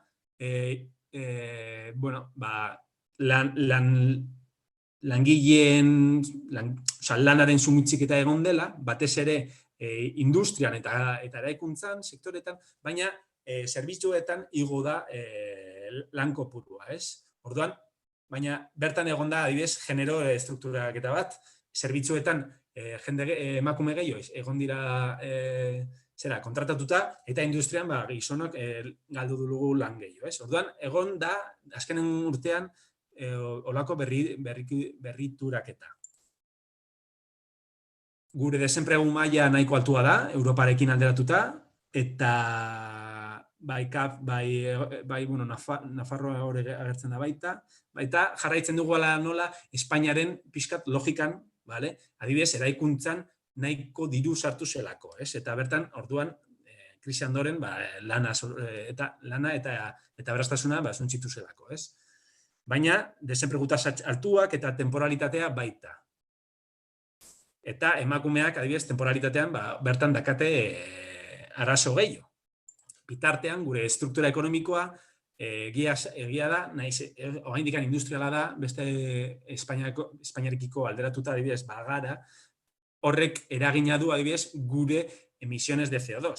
Ez gara hain green capital, ez? Lehiakorrak izateko eta industrialak izateko, azkenean, baliabide pilo erabiltzen ditugu, ez? Orduan, hemen agertzen diren datuak, zantzagarriak ez. Hala ere, enpresek krisia hasi, duela urte bat, ondo ikusten zuten egoera, papel sektorea kenduta, ¿vale? La mayoría de las empresas, esto es un análisis coyuntural que realiza el gobierno vasco a los clústeres de diferentes sectores, y la mayoría de los sectores entendía que la situación era o positiva, favorable o se iba a mantener, ¿vale? Pese a que incluso el empleo y estamos en un periodo ya entrando en crisis, quitando el coronavirus. De todas formas, aquí la gente lo entendía bien. Un apunte que queremos hacer es que un gran porcentaje de las empresas que están situadas aquí son de capital, por lo menos mayoritario vasco o español y no extranjero. Estos son datos sacados del INE, en comparación con otras regiones que sí que exportan. Esto nos pone en una situación política quizás más ventajosa a la hora de tener políticas de intervención sobre el gobierno, ¿no? Entonces, hay menos capital extranjero aquí que nos pueda limitar tomar decisiones. ¿Qué tipo de políticas podemos tener a la estructura productiva?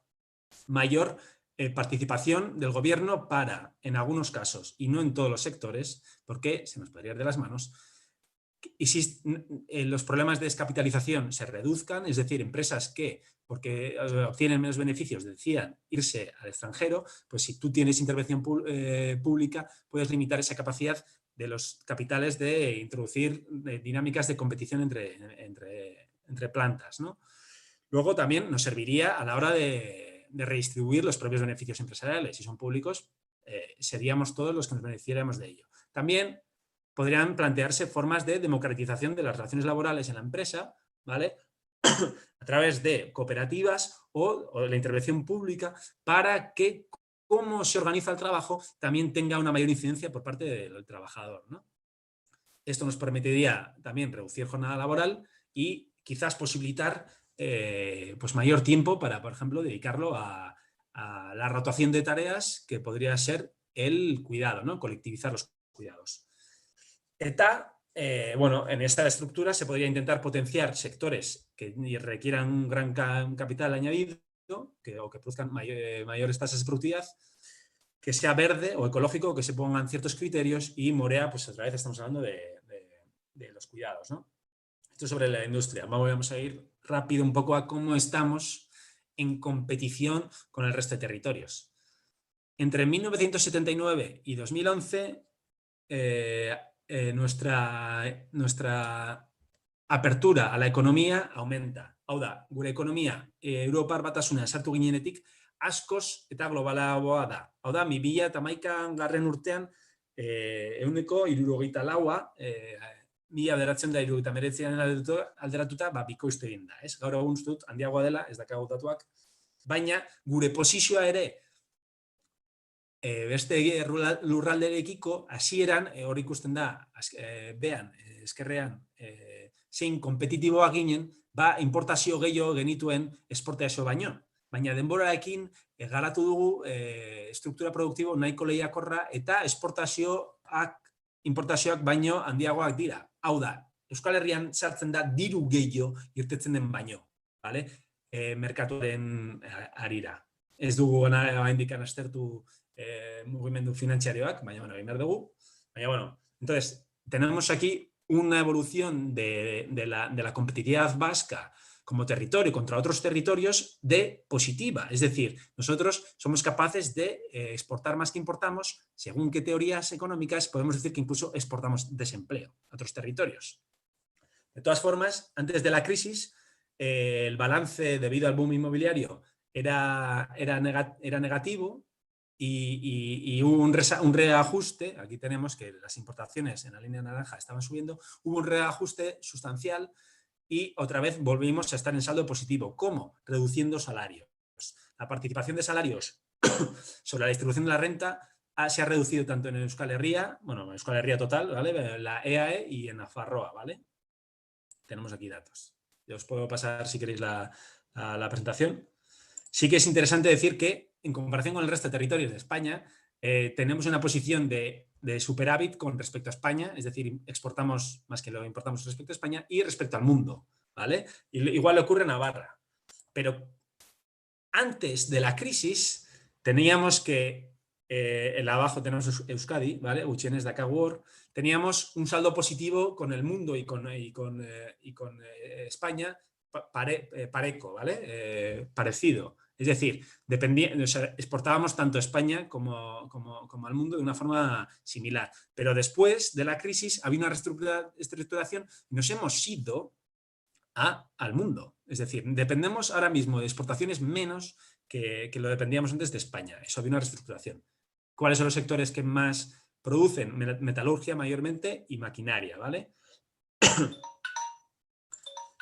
A ver. Se me ha puesto la alarma. Voy a 20 minutos. Me lo he puesto hasta yo el temporizador. ¿Qué tipo de bienes exportamos? Pues bueno, mayormente somos especializados en nivel tecnológico medio alto o medio bajo, ¿vale? Baina nivel altuetan badakagu maila ekiparatua eta basuetan baita. Verás, estamos especializados en una estructura media y ahí tenemos una posición ventajosa. Badakagu enpresen gastua innovazioan bada altuagoa, Europarekin alderatuta, eta baita enplegua. Hala ere ez duen honek esan nahi super espezializatuak garela. Porque gero ikusiko dugun moduan, bueno, dugun gastua hezkuntzan eta ez da oso handia. Krisia hasi baino lehen, esportazioak jaitsi ziren, baina importazioak are eta gehiago. Orduan, gure balantza ekonomikoa munduarekiko nahiko lehiakorra da. Eta ez dakit, elkartasunaren galdera ekartzen dugunean hori planteatu behar da. Porque kesatzen gara, edo batzuk, kesatu gara, Alemaniak edo Holandak edo Irlandak zenolako politika makroekonomikoak dituzten, baina guk baliteke berdina egiten ari izatea, ez? Orduan, zer esaten dugu? Intercambio desigual. Ez dugu esaten, batzuk, ez dugu esaten, intercambio desigual existitzen dela. No existe el intercambio desigual porque el intercambio es de libre comercio, siempre es libre, ¿vale? Otra cosa es que hay gente que tenga una posición ventajosa. Entonces, lo que estamos proponiendo es, de una forma estratégica, limitar algunos mercados, por ejemplo, el turismo o la construcción, ¿vale? Que quizás como beneficio social no nos traen demasiado, ¿vale? Y plantear otro tipo de consumo, como se ha planteado ya anteriormente a gente en esta charla, de agroalimentario local o turismo incluso local, de una forma quizás más democrática y no tan agresiva, ¿no? Pero ¿podemos estar en contra de Amazon? Esa es una pregunta que habría que hacerse. O sea, los beneficios tecnológicos que traen Amazon y aumento de productividad, podemos renegar de ellos. Y si lo hiciéramos en todos los sectores, quizás no nos vamos a quedar atrás. Es decir, podemos renegar de quien estuviéramos produciendo antes. Euskaltel nació estatala izango bazen, eta mundu mailan hainbat aldaketak egongo ziren teknologikoki, Euskaltel ezingo bazen hoiekin jun, nahi ditugu mugikor berriak edo ez. Zer egiten dugu enpresa horrekin, ez? Orduan, egin aldugu aurrerakuntza teknologikoenekin edo ez. Hala ere, lan merkatua mugatu behar da, ala nola, pixkat, eta horretarako sindikalizazio tasak handitu behar dira, hau da, sindikatuetan partu behartu behar da, enpresetan informazio gehiago bultzatu behar da, lortu behar da, eta borroka egiteko negoziazio kolektiboan tresnak garatu behar dira. Beraz, honek, mugatzen du merkatua, baina ez dio uko egiten, eta bestalde esaten dugu, agian beste merkatu batzuk sustatu behar ditugu. Hau da, hezkuntza eta kapital intentsiboko sektoreak sustatu, produktibitatea alditzen dutelako, eta azkenean lankarga murrizten delako, agian gero beste sektoretan gero lan egiteko, zaintza edo garbiketa edo ez dakit, ez? Beste batzuen eskubideak bermatzeko. Hala ere, eta politika guztiak borroka nazionalak, hola ulertzea, kapitalen aurka, mugak ditu. Korporativismoaren logikak biderkatu alditzakelako. Si entendemos la lucha anticapitalista de una forma únicamente o exclusivamente nacional, algunos pensamos, no todos, que estamos aquí participando en el grupo, puede reproducir dinámicas corporatistas, nacionalistas, que lleven a la confrontación con otros territorios, porque para mantener tu empleo y mantener tu empresa entiendes que los territorios ajenos donde se producen otras mercancías son competidores. Y en este caso limita el potencial emancipador como humanos que somos, limitar una lucha de clase a nivel nacional que tampoco se niega que tengamos que partir de ella, ¿no? Entonces ahí hay una contradicción. Bukatzeko, eta saiatuko naiz azkar izaten, estatua, ¿es? Euskal estatua. Voy a hablar un poco del Estado vasco rápidamente y quizás quitar algún mito. Bueno, badakagu autogobernuaren gaitasun batzuk, tenemos ciertas capacidades de autogobierno, tenemos zergak, tenemos impuestos, osasuna, hezkuntza, babes soziala, badaude batzuk, badakagu herramienta batzuk, hemen garatu aldirenak, beste batzuk ez, ¿vale? Eta beste batzuk ez dira hasta Espainia mailan, baizik eta Europa mailan, eta galdetu algenezakea baita Europa mailan olako subiratasuna dagoen. Baina begiratzen badugu guri tokatzen zagunari, si miramos a lo que nos toca, podemos incluso decir que nuestro Estado vasco, que algunos lo venden como superprogresista, puede ser hasta thatcheriano, ¿vale?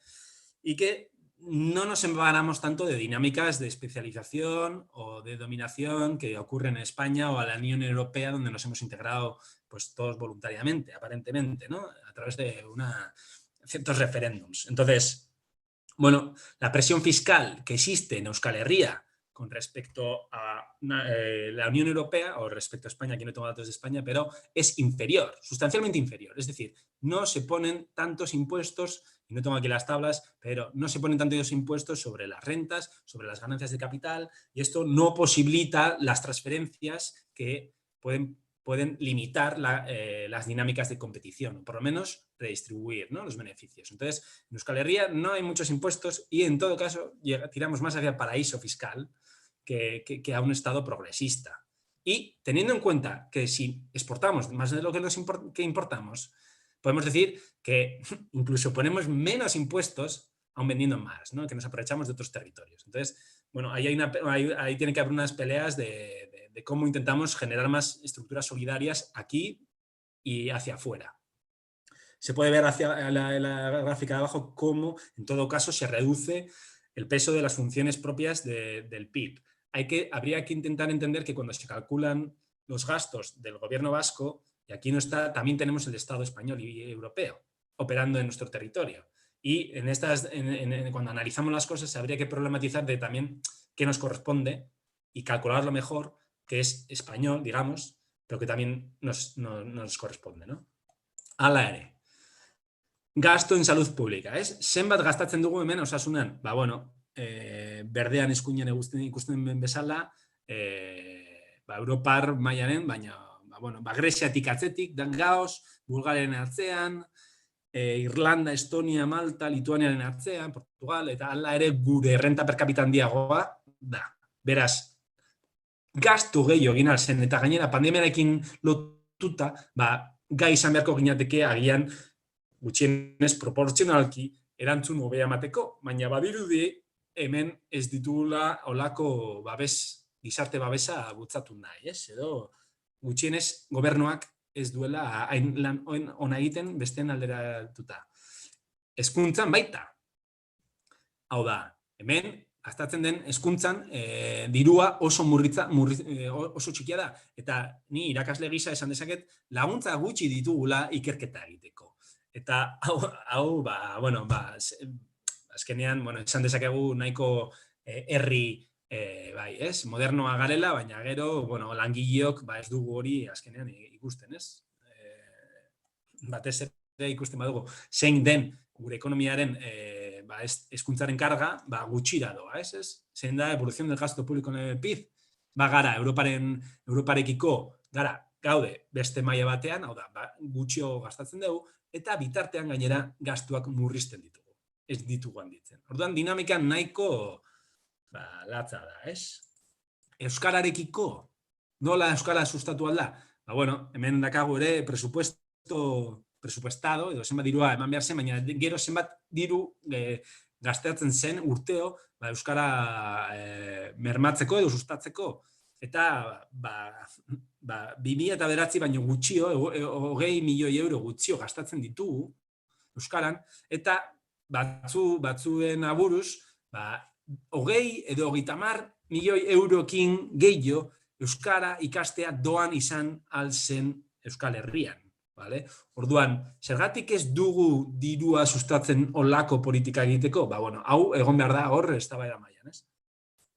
Eta esateko ez dugula dirurik, hemen dakagu deuda, eta gure zorra igo zen azkenengo krisiarekin, baina, eta datu honi gehitu beharko genioke, zein den gure zorra proportzionala Espainiaren gastuak hartuta, hala ere, baliteke Europar minimoa dela, 1,60 del PIB, askoz baino basuago izatea, edo ez. Hori kalkulatu behar da. Baina basuago bagaude, olako krisia egorean, gai izan beharko ginateke gutxienez olako politika progresistak ekitzeko. Orduan ez dagagu zorraren hainbeste muga, naiz eta urteroko presupuestetan zorraren ordainketa bada ia 8% edo 10%.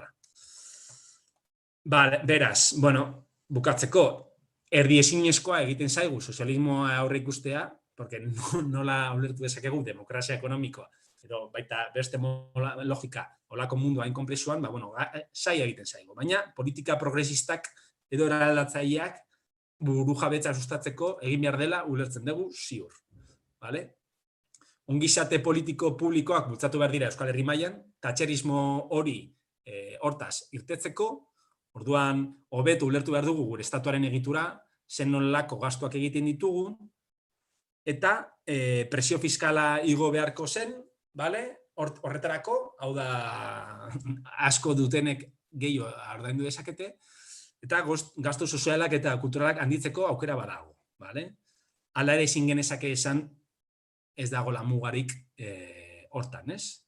Gero, esku hartzea arriskuan dauden enpresa estrategikoetan egin beharko zen. Tendría que haber participación en las empresas que podrían irse que sean estratégicas, de sectores estratégicos, en este tipo de crisis, ¿vale? Y que tengan relación con el tejido industrial del territorio. En este caso, por ejemplo, podríamos hablar bueno, el ejemplo que fue de Fagor en Guipúzcoa. En su momento, la naval lo hemos tenido hace poco aquí y no ha habido una política muy progresiva al respecto, ¿no? Bitartean eta bukatzeko esango nuke que las estructuras de solidaridad tienen que ser tanto a nivel Euskal Herria, pero también con respecto a España y con respecto a Europa. Es decir, tiene que haber una estructura más progresista en este caso. Si tenemos un Banco Central Europeo neoliberal, quizás tenemos que fomentar la construcción de un ministro de Finanzas europeo, que ya se está politizando eso. Y Alemania, en este caso, nos está negando un poco la posibilidad de que Europa vaya hacia un espacio progresista. No hay que negarlo. Yo no diría que hay que negar ese espacio, ¿vale? Pero si nos lo niegan, también habría que plantear alternativas. Y luego, los movimientos obreros tienen que desarrollar más estructuras internacionales. En este caso, como el compañero fue a Finlandia a intentar analizar o hacer un encuentro sobre el RGI, pues en diferentes dimensiones de lucha tiene que fomentarse la solidaridad para que quizás las limitaciones territoriales desaparezcan. Orduan, bueno, galderak irekiak egin behar dira eta politizatu, ez? Ja bukatu dut darrekin.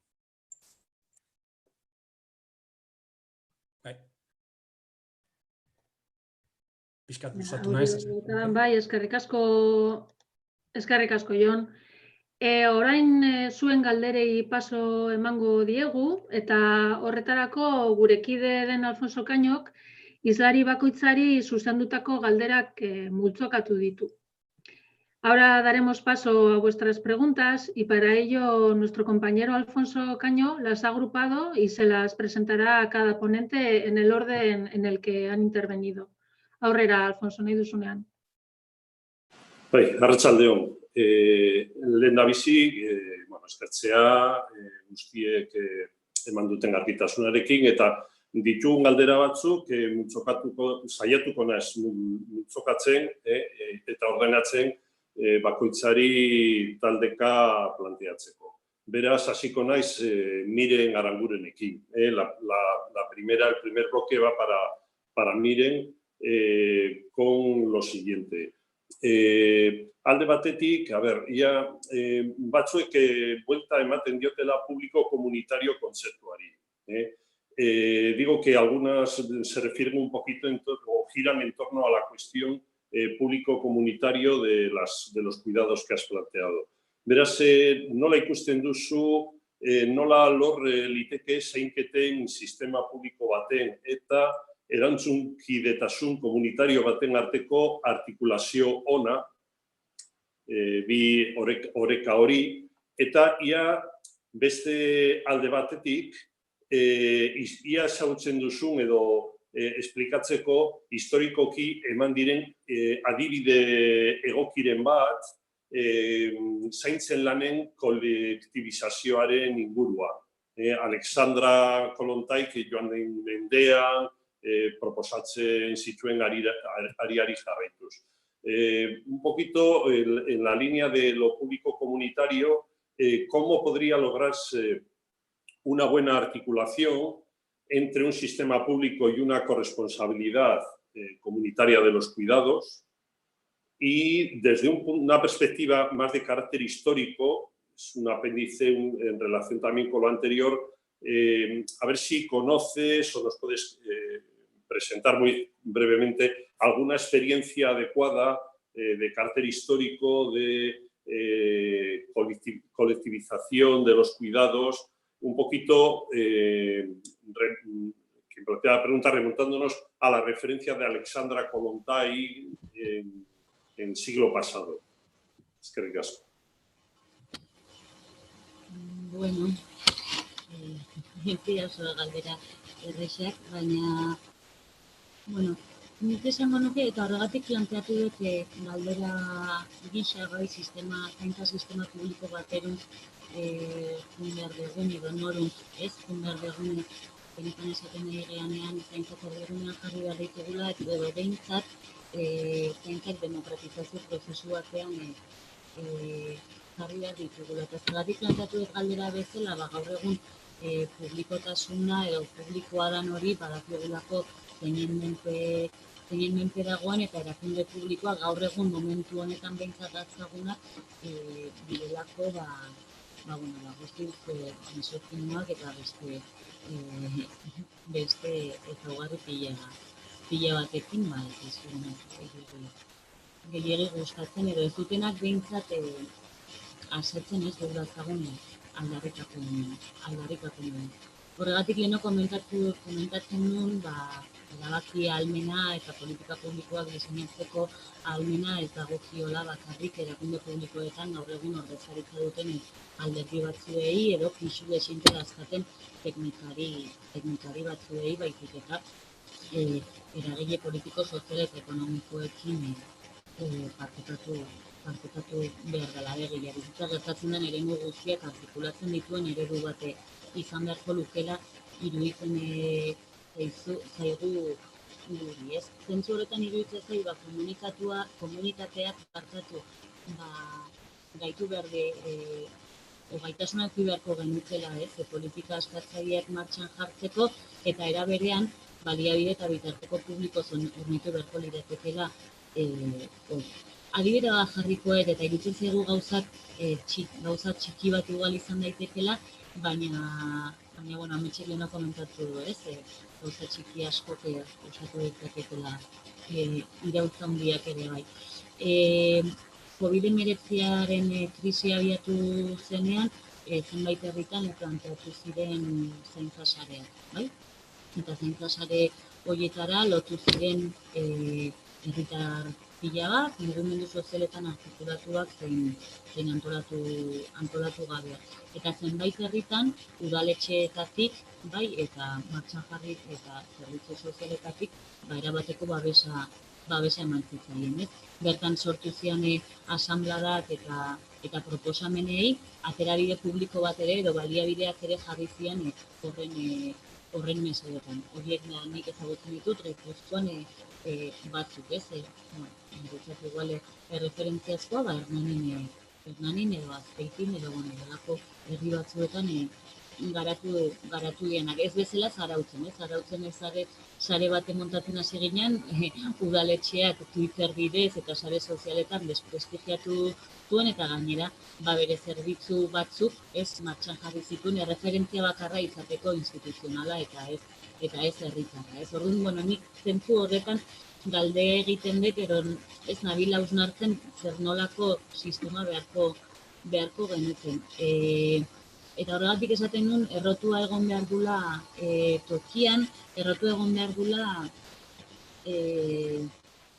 gure auzoetan, auzoa ulertuta, herri txiki, baserri giro edo hiri bateko auzoetan, baina ez errotuta egon behar dula tokian, bertuko zeatik eta elikadura subirautzarekin oso lotuta ikusten dute nik proposamena. Eta gorputzari ere alegia izan behar dula zerbait unibertsala, baina era berean bere izgarriak kontuan hartuko dituna, danak ez dauzkagulako behar berdinak, ez? Eta igual errepikatzen ari naiz, nola ez zaiten leheno oso ondo entzun, ez dakit orain entzuten ari zaiten pixka bat hobeto edo ez, baina, bueno, uste dut unibertsaltasunaz hitz egiten dugunean ez ditugula askotan kontuan hartzen bakoitzak dazagun beharrak edo bereizkeri egoerak edo nondik abiatzean, ez? Eta horren ondorioz uste dut bizitza zehatzetan, ez? Materializatu behar dela sortzen duguna. Niri etortzen zait badazkagula bitartekoa gainera gaur egun, bai, gizarte zerbitzuak daude errotuta, oso errotuta auzoetan, baina ez dugu ezagutzen. Ez ematen du ia oraindik karidadearen ikuspegi batetik sentitzen ditugu gizarte zerbitzuetako, edo gizarte zerbitzu pila bat, eta ez luke horrela behar, eta etortzen zitzaiten ere irudi bezala, dakagun osasun sistemak izan daitezkela, bai, errotuta daude auzoetan, izan daitezke interdisziplinario, ez dakit. Uste galdera asko dazkatara, nik ez azkate inondik inora giltzak, eta zoritxarrez ere ez ditut ezagutzen historikoki esperientziak, baina bai, historikoki eta gure herri honetan behintzat badazkagu gauzak rekuperatu ditzakegunak. Alegia, komuna dan hori badago, existitzen da, eta guaintxe diskutan da hor, bai, individualizaziorako joera horrengatik, baina iruditzen zaite egon badagola eta baditugula baliabideak eta izan ditugula eta baserriek eta baserrien artean sortu den auzolanaren irudi horiek niretzat izan daitezke oraintxe momentu honetan oso sugerenteak irudikatzeko beste zaintza edo bizitza zainduko dun sistema bat. Ez dut ezagutzen gehiegi Alejandra Kolontairen planteamendua, barkatuko didazuen ere ignorantzia, orduan ezin dut erantzune galdera hori, baina iruditzen zait 19. mendetik 21. mendera gauzak asko aldatu diala, eta desde luego iruditzen zait gaur egune familiak ez dula horren nukleoa izan behar, eta ez da enpleguak ere ez, orduan, nik uste zentzu horretan gauza batzuk, desente aldatu zaizkigula, eta dena den, gonbidapena jasotzen dut irakurtzeko eta sakontzeko horretan ere, eta genealogia osatzen goazen heinean ere, pentsatzen dut erantzun gehixio izango ditu dela.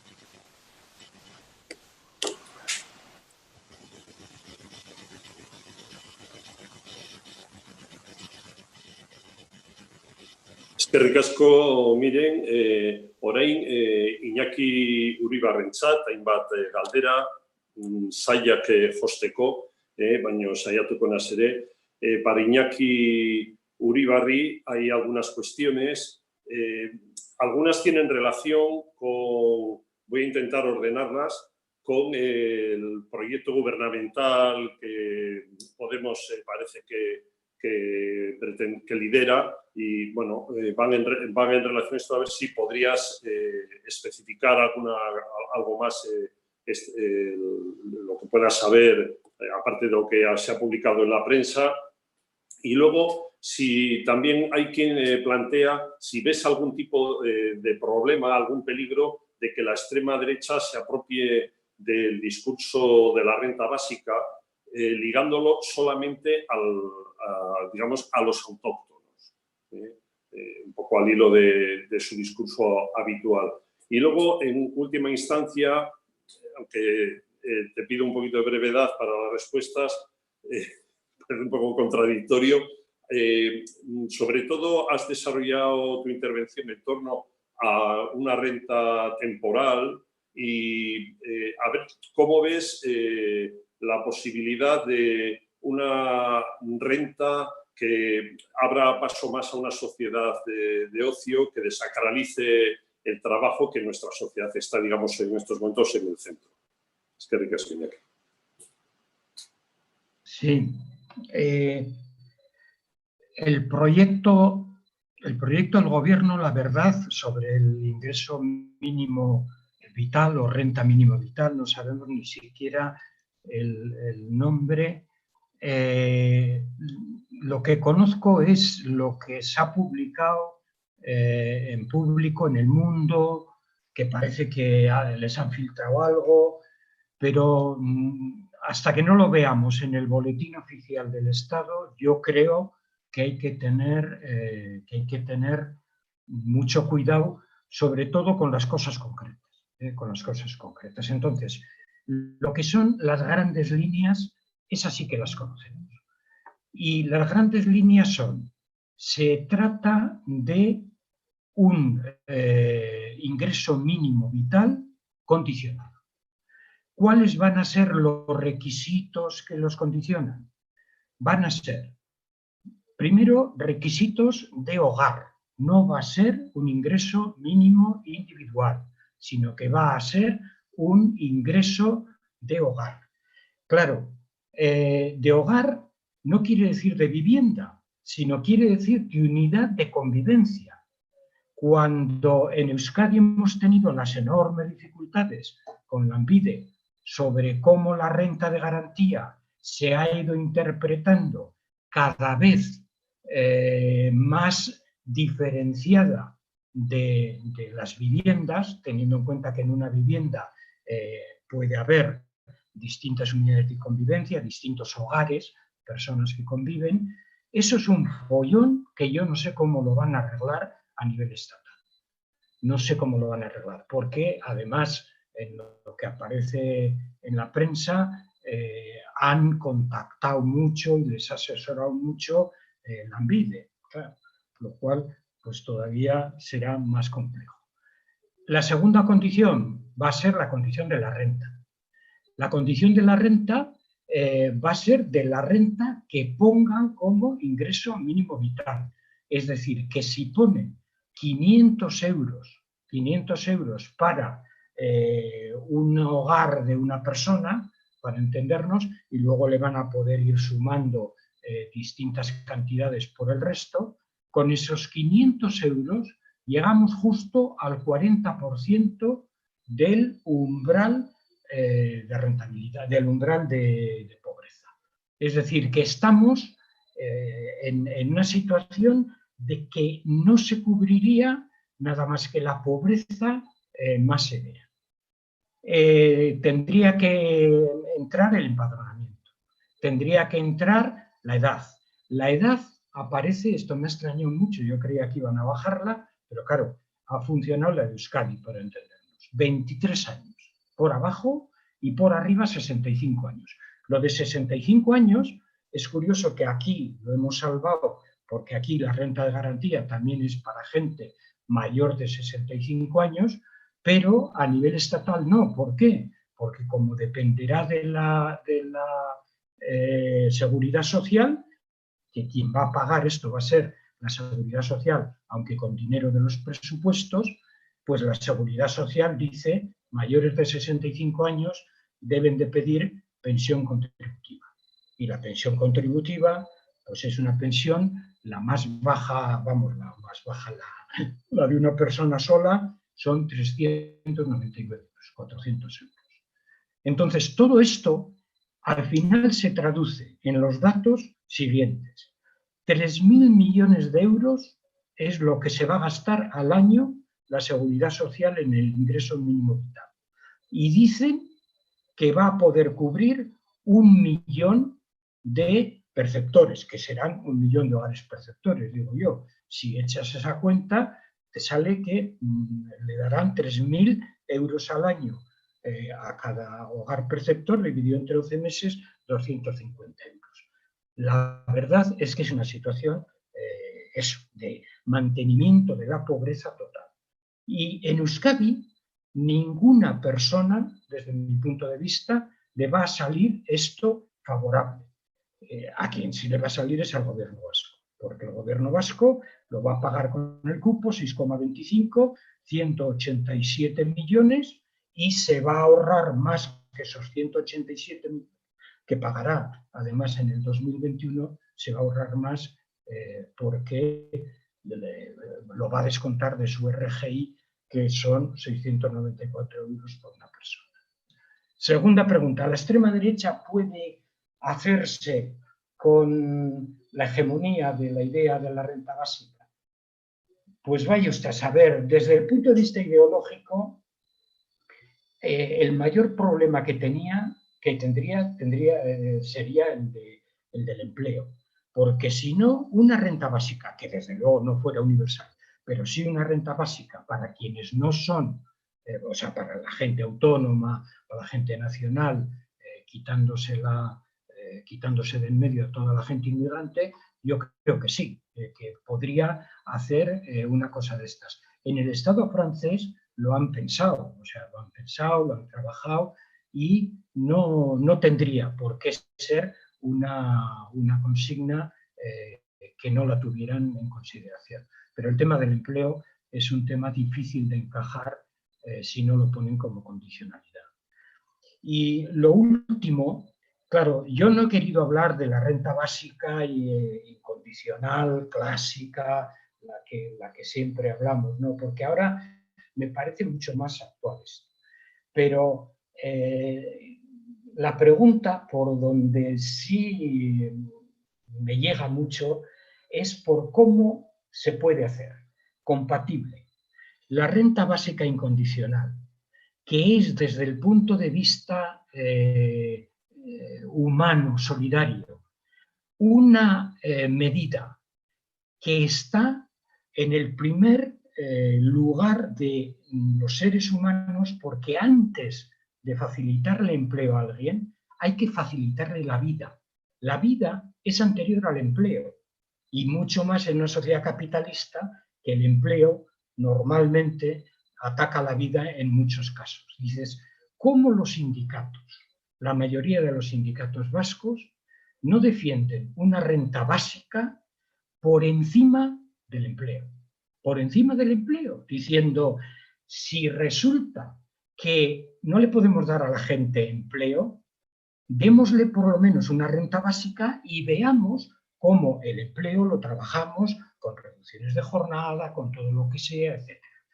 Y lo mismo desde un punto de vista ecológico. Es decir, que la ventaja que desde mi punto de vista tiene la renta básica frente al empleo, algo antes ha dicho John también, frente al empleo, es que el empleo en una sociedad capitalista es más dañino para las personas y para el medio ambiente y para la naturaleza que podría ser el mercantilismo que te daría una renta básica, porque en el fondo dices, bueno, vas a tener que ir a comprar al mercado, vale, pero de la otra forma la explotación la tienes en tu centro de trabajo y luego en el mercado vas a seguir exactamente igual explotado. Mila esker, Iñaki, agradecerte además tu claridad siempre. Para John, varias preguntas que voy a ir intentando también agrupar porque tocan varios palos. Alde batetik, planteatzen da, zelan egin leike proposatzen duzun eredua, zure proposamena, boterea ez badaukazu. Ez badaukazu gehiengo parlamentario. ¿Cómo podría llevarse a cabo una propuesta como la que estás poniendo, digamos, has expuesto, sin tener un control del poder, al menos con una mayoría parlamentaria? Beste alde batetik, ze paper zegokiola estatuari, edo Euskal eta Nafar erakundei, merkatua murrizteko. Zeintzuk izan zitezketen sektore estrategikoenak, nolabait esateko. ¿Cuáles serían qué papel le correspondería a las administraciones públicas, al Estado, por decirlo de alguna forma, las administraciones vasca y navarra, en este control del mercado? Es decir, ¿cuáles serían los sectores o las prioridades sobre las que tendría que o se podría intervenir? Bueno, lo dejo ahí. Vale. Lehenengo galderari erantzuteko dinot, ez dakagu boterea, horregatik gaude egoera hontan, ez? Orduan, naiz eta botere parlamentarioa ez eduki, proposamenak egin aldira, eta ahalik eta hainbeste bide bilatu parlamentuan hori eztabaidatu izateko. Beste adibide batekin dijoa. Errekalehor auzoa, Gasteizekoa, Errekalehor auzo okupatua, haiek ez zuten zuzenean boterea Gasteizko udaletxean. Baina momentu batean, gai izan ziren, haien gizarte presioaren bidez, bertan eztabaidatzea ea posiblea zen Errekalehor bota edo ez.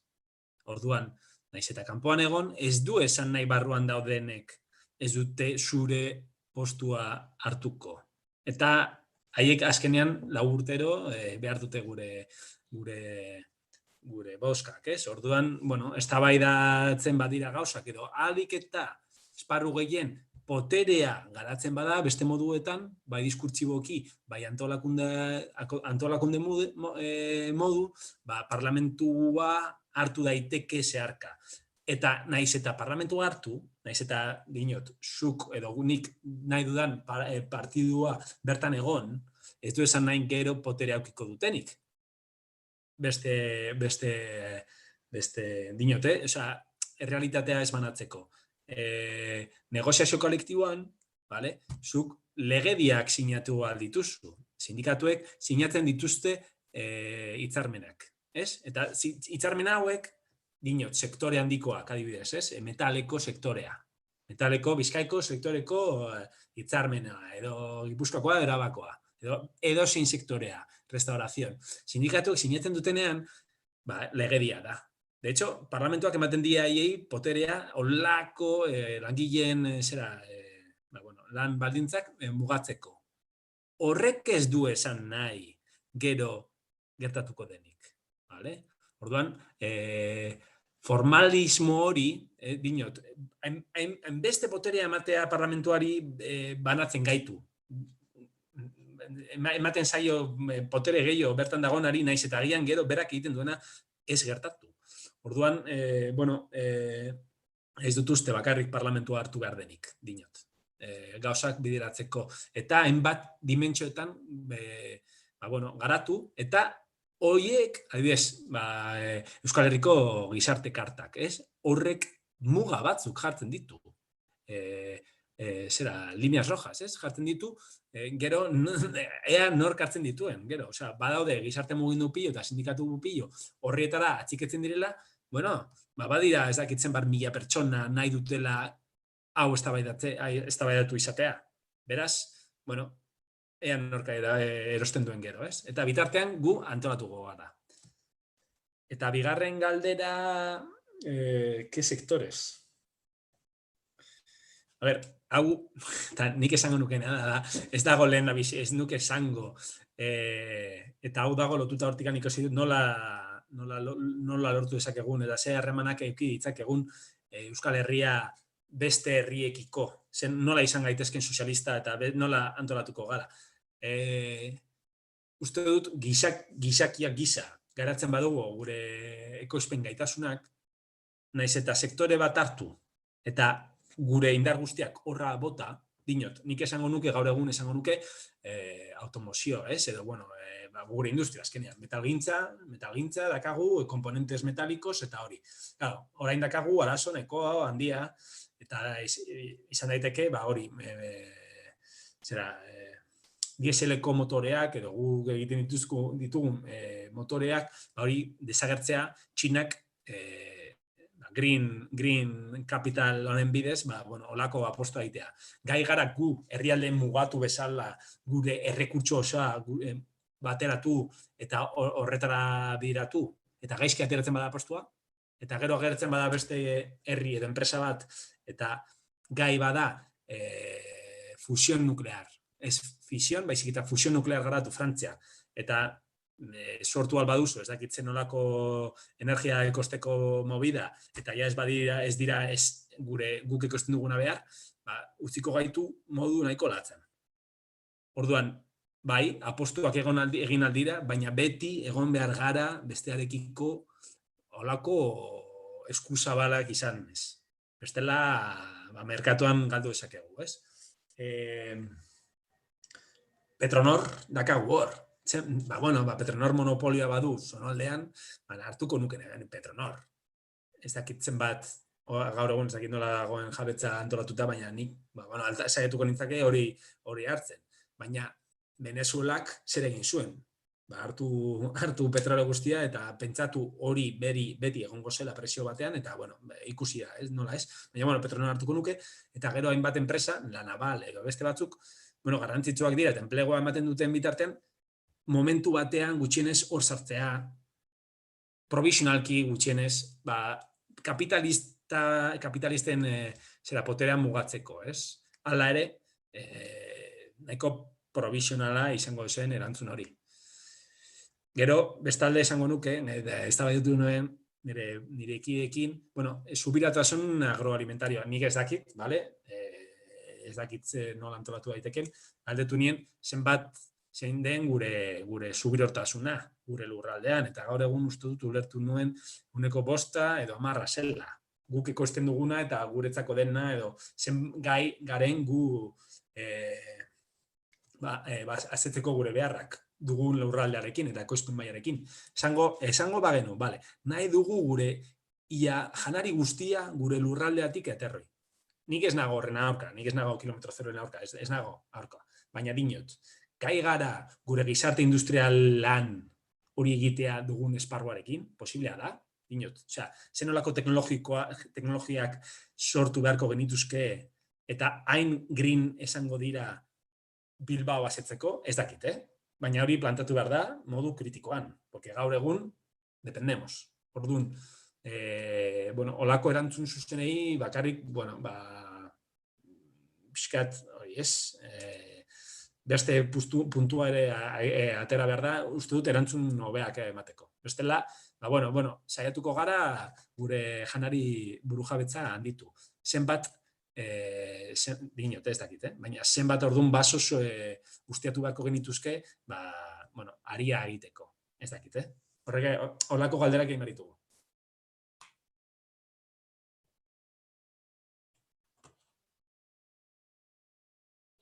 Ez dakit erantzun duan, baina... Bai, eskerrik asko Miren, Iñaki eta Jon, eta eskerrik asko Alfonso. Eztabaida interesgarri honen ostean, Jon, Iñaki eta Miren, orden honetan, proposatu nahiko genizueke hitzaldi honi 2 minutuko itxiera eman diezaio zuen bakoitzak, eta bata bestearen atzetik joango zarete. Nik ez zaituet oztopatuko. Decía que después de esta discusión nos gustaría que cada una de vosotras, Jon, Iñaki y Miren, en este orden, hicierais un cierre de la charla, a ser posible en 2 minutos, e iréis una detrás de la otra sin interrupción. O sea que, Aurrera, adelante. Entzuten zaitez? Esango nukeena bakarrik da poterea es un filo de doble dakar doble filo. Orduan, gaur egun dakagun egoera latza, naiz eta latza izan, ere badaka bere egoera onak. Eta gaur egungo gizarteek ez badu aldatzen da ez dugulako nahi. Edo guk besteari mugak jartzen diogulako. Orduan, pixkat sinplismoaren aurka egingo nuke, naiz eta eztabaida eta borrokaren alde egiten dut, Eta uste dut gure kideek berdina egingo dute eta hori, Orduan, niretzako sozialismoa ez dut uste bakarrik Euskal Herrian garatuko denik, baina esan genezake agian gizarte demokratiko batean bizi garen gu geuk sortzen ditugun harremanak hortan politizatzen ditugunean, Ya ez du gehiago esan behar. Le cojo el relevo a Jon. Yo 3 cosas para terminar. Una, que no nos enreden con el ingreso mínimo vital que nos van a implantar a partir del mes que viene. Que no nos enreden en la Comunidad Autónoma Vasca y Nafarroa, porque de él no podemos esperar nada. No va a servir para nada que no sirva la renta básica que hay en Navarra y la renta de garantía de ingresos que tenemos en Euskadi. Segunda idea, ya hemos hecho la prueba, tanto en Navarra como sobre todo en la Comunidad Autónoma Vasca, de 30 años de rentas mínimas garantizadas desde 1989, antes se llamaba ingreso mínimo de inserción y ahora se llama renta de garantía de ingresos. Hemos hecho la experiencia y con esa experiencia la decisión terminante es que no acabamos con la pobreza. Por lo tanto, nada podemos seguir esperando que mejore nuestra sociedad desde ese tipo de renta condicionada. Y tercera, hay que jugar a mayores. Hay que ir a por una renta básica, incondicional y universal. Si queremos de verdad acabar con la pobreza, tenemos una sociedad que puede ser más libre, desde luego va a ser más solidaria y va a ser más igualitaria, y eso nos costaría el 3% del PIB. En una sociedad rica como la nuestra, y seríamos el espejo para el resto del Estado, tenemos que ir a por la renta básica incondicional, y esa tiene que entrar en la política. El verdadero problema es que necesitamos partidos políticos que defiendan esta idea en la próxima legislatura.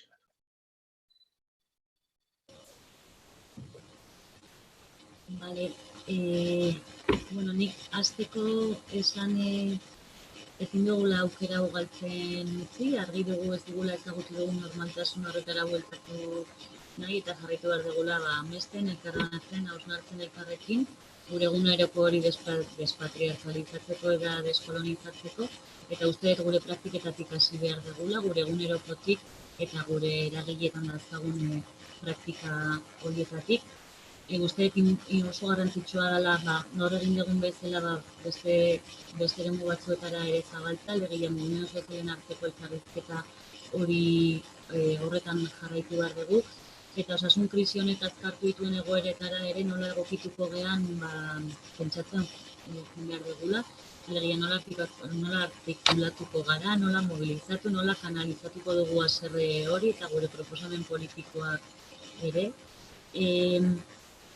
Hirugarrena, iruditzen zait importantea dela autoestima iraultzailea handitzea, indartzea, egoera aldatu dezakegula sinistea eta sinismeren hori pandemia bilakatzea, bai hori bai uste egin behar dugula, pandemizatu behar dugula, aldatzeko gogo hori.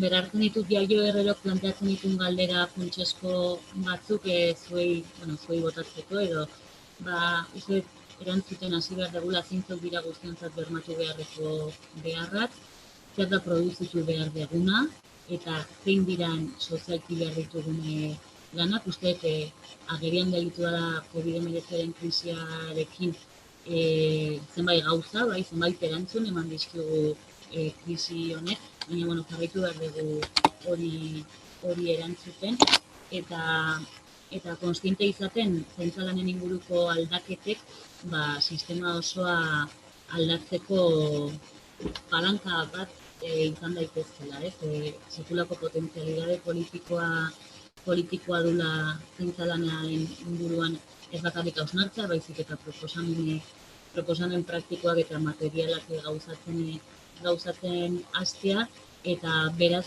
borrokarako ezinbesteko esparru bat dela feminismoetatik hori aldarrikatu dugu azkeneko urteetan, baina uste dut zorra handia dakagula etxeko langileen borrokarekin, erresidentzietako langileekin, familian zaintzen nahi dian emakume horiekin, eta dudari gabe hori guztia artikulatu eta lehenetsi behar dugula. Eta hori nire ezbera.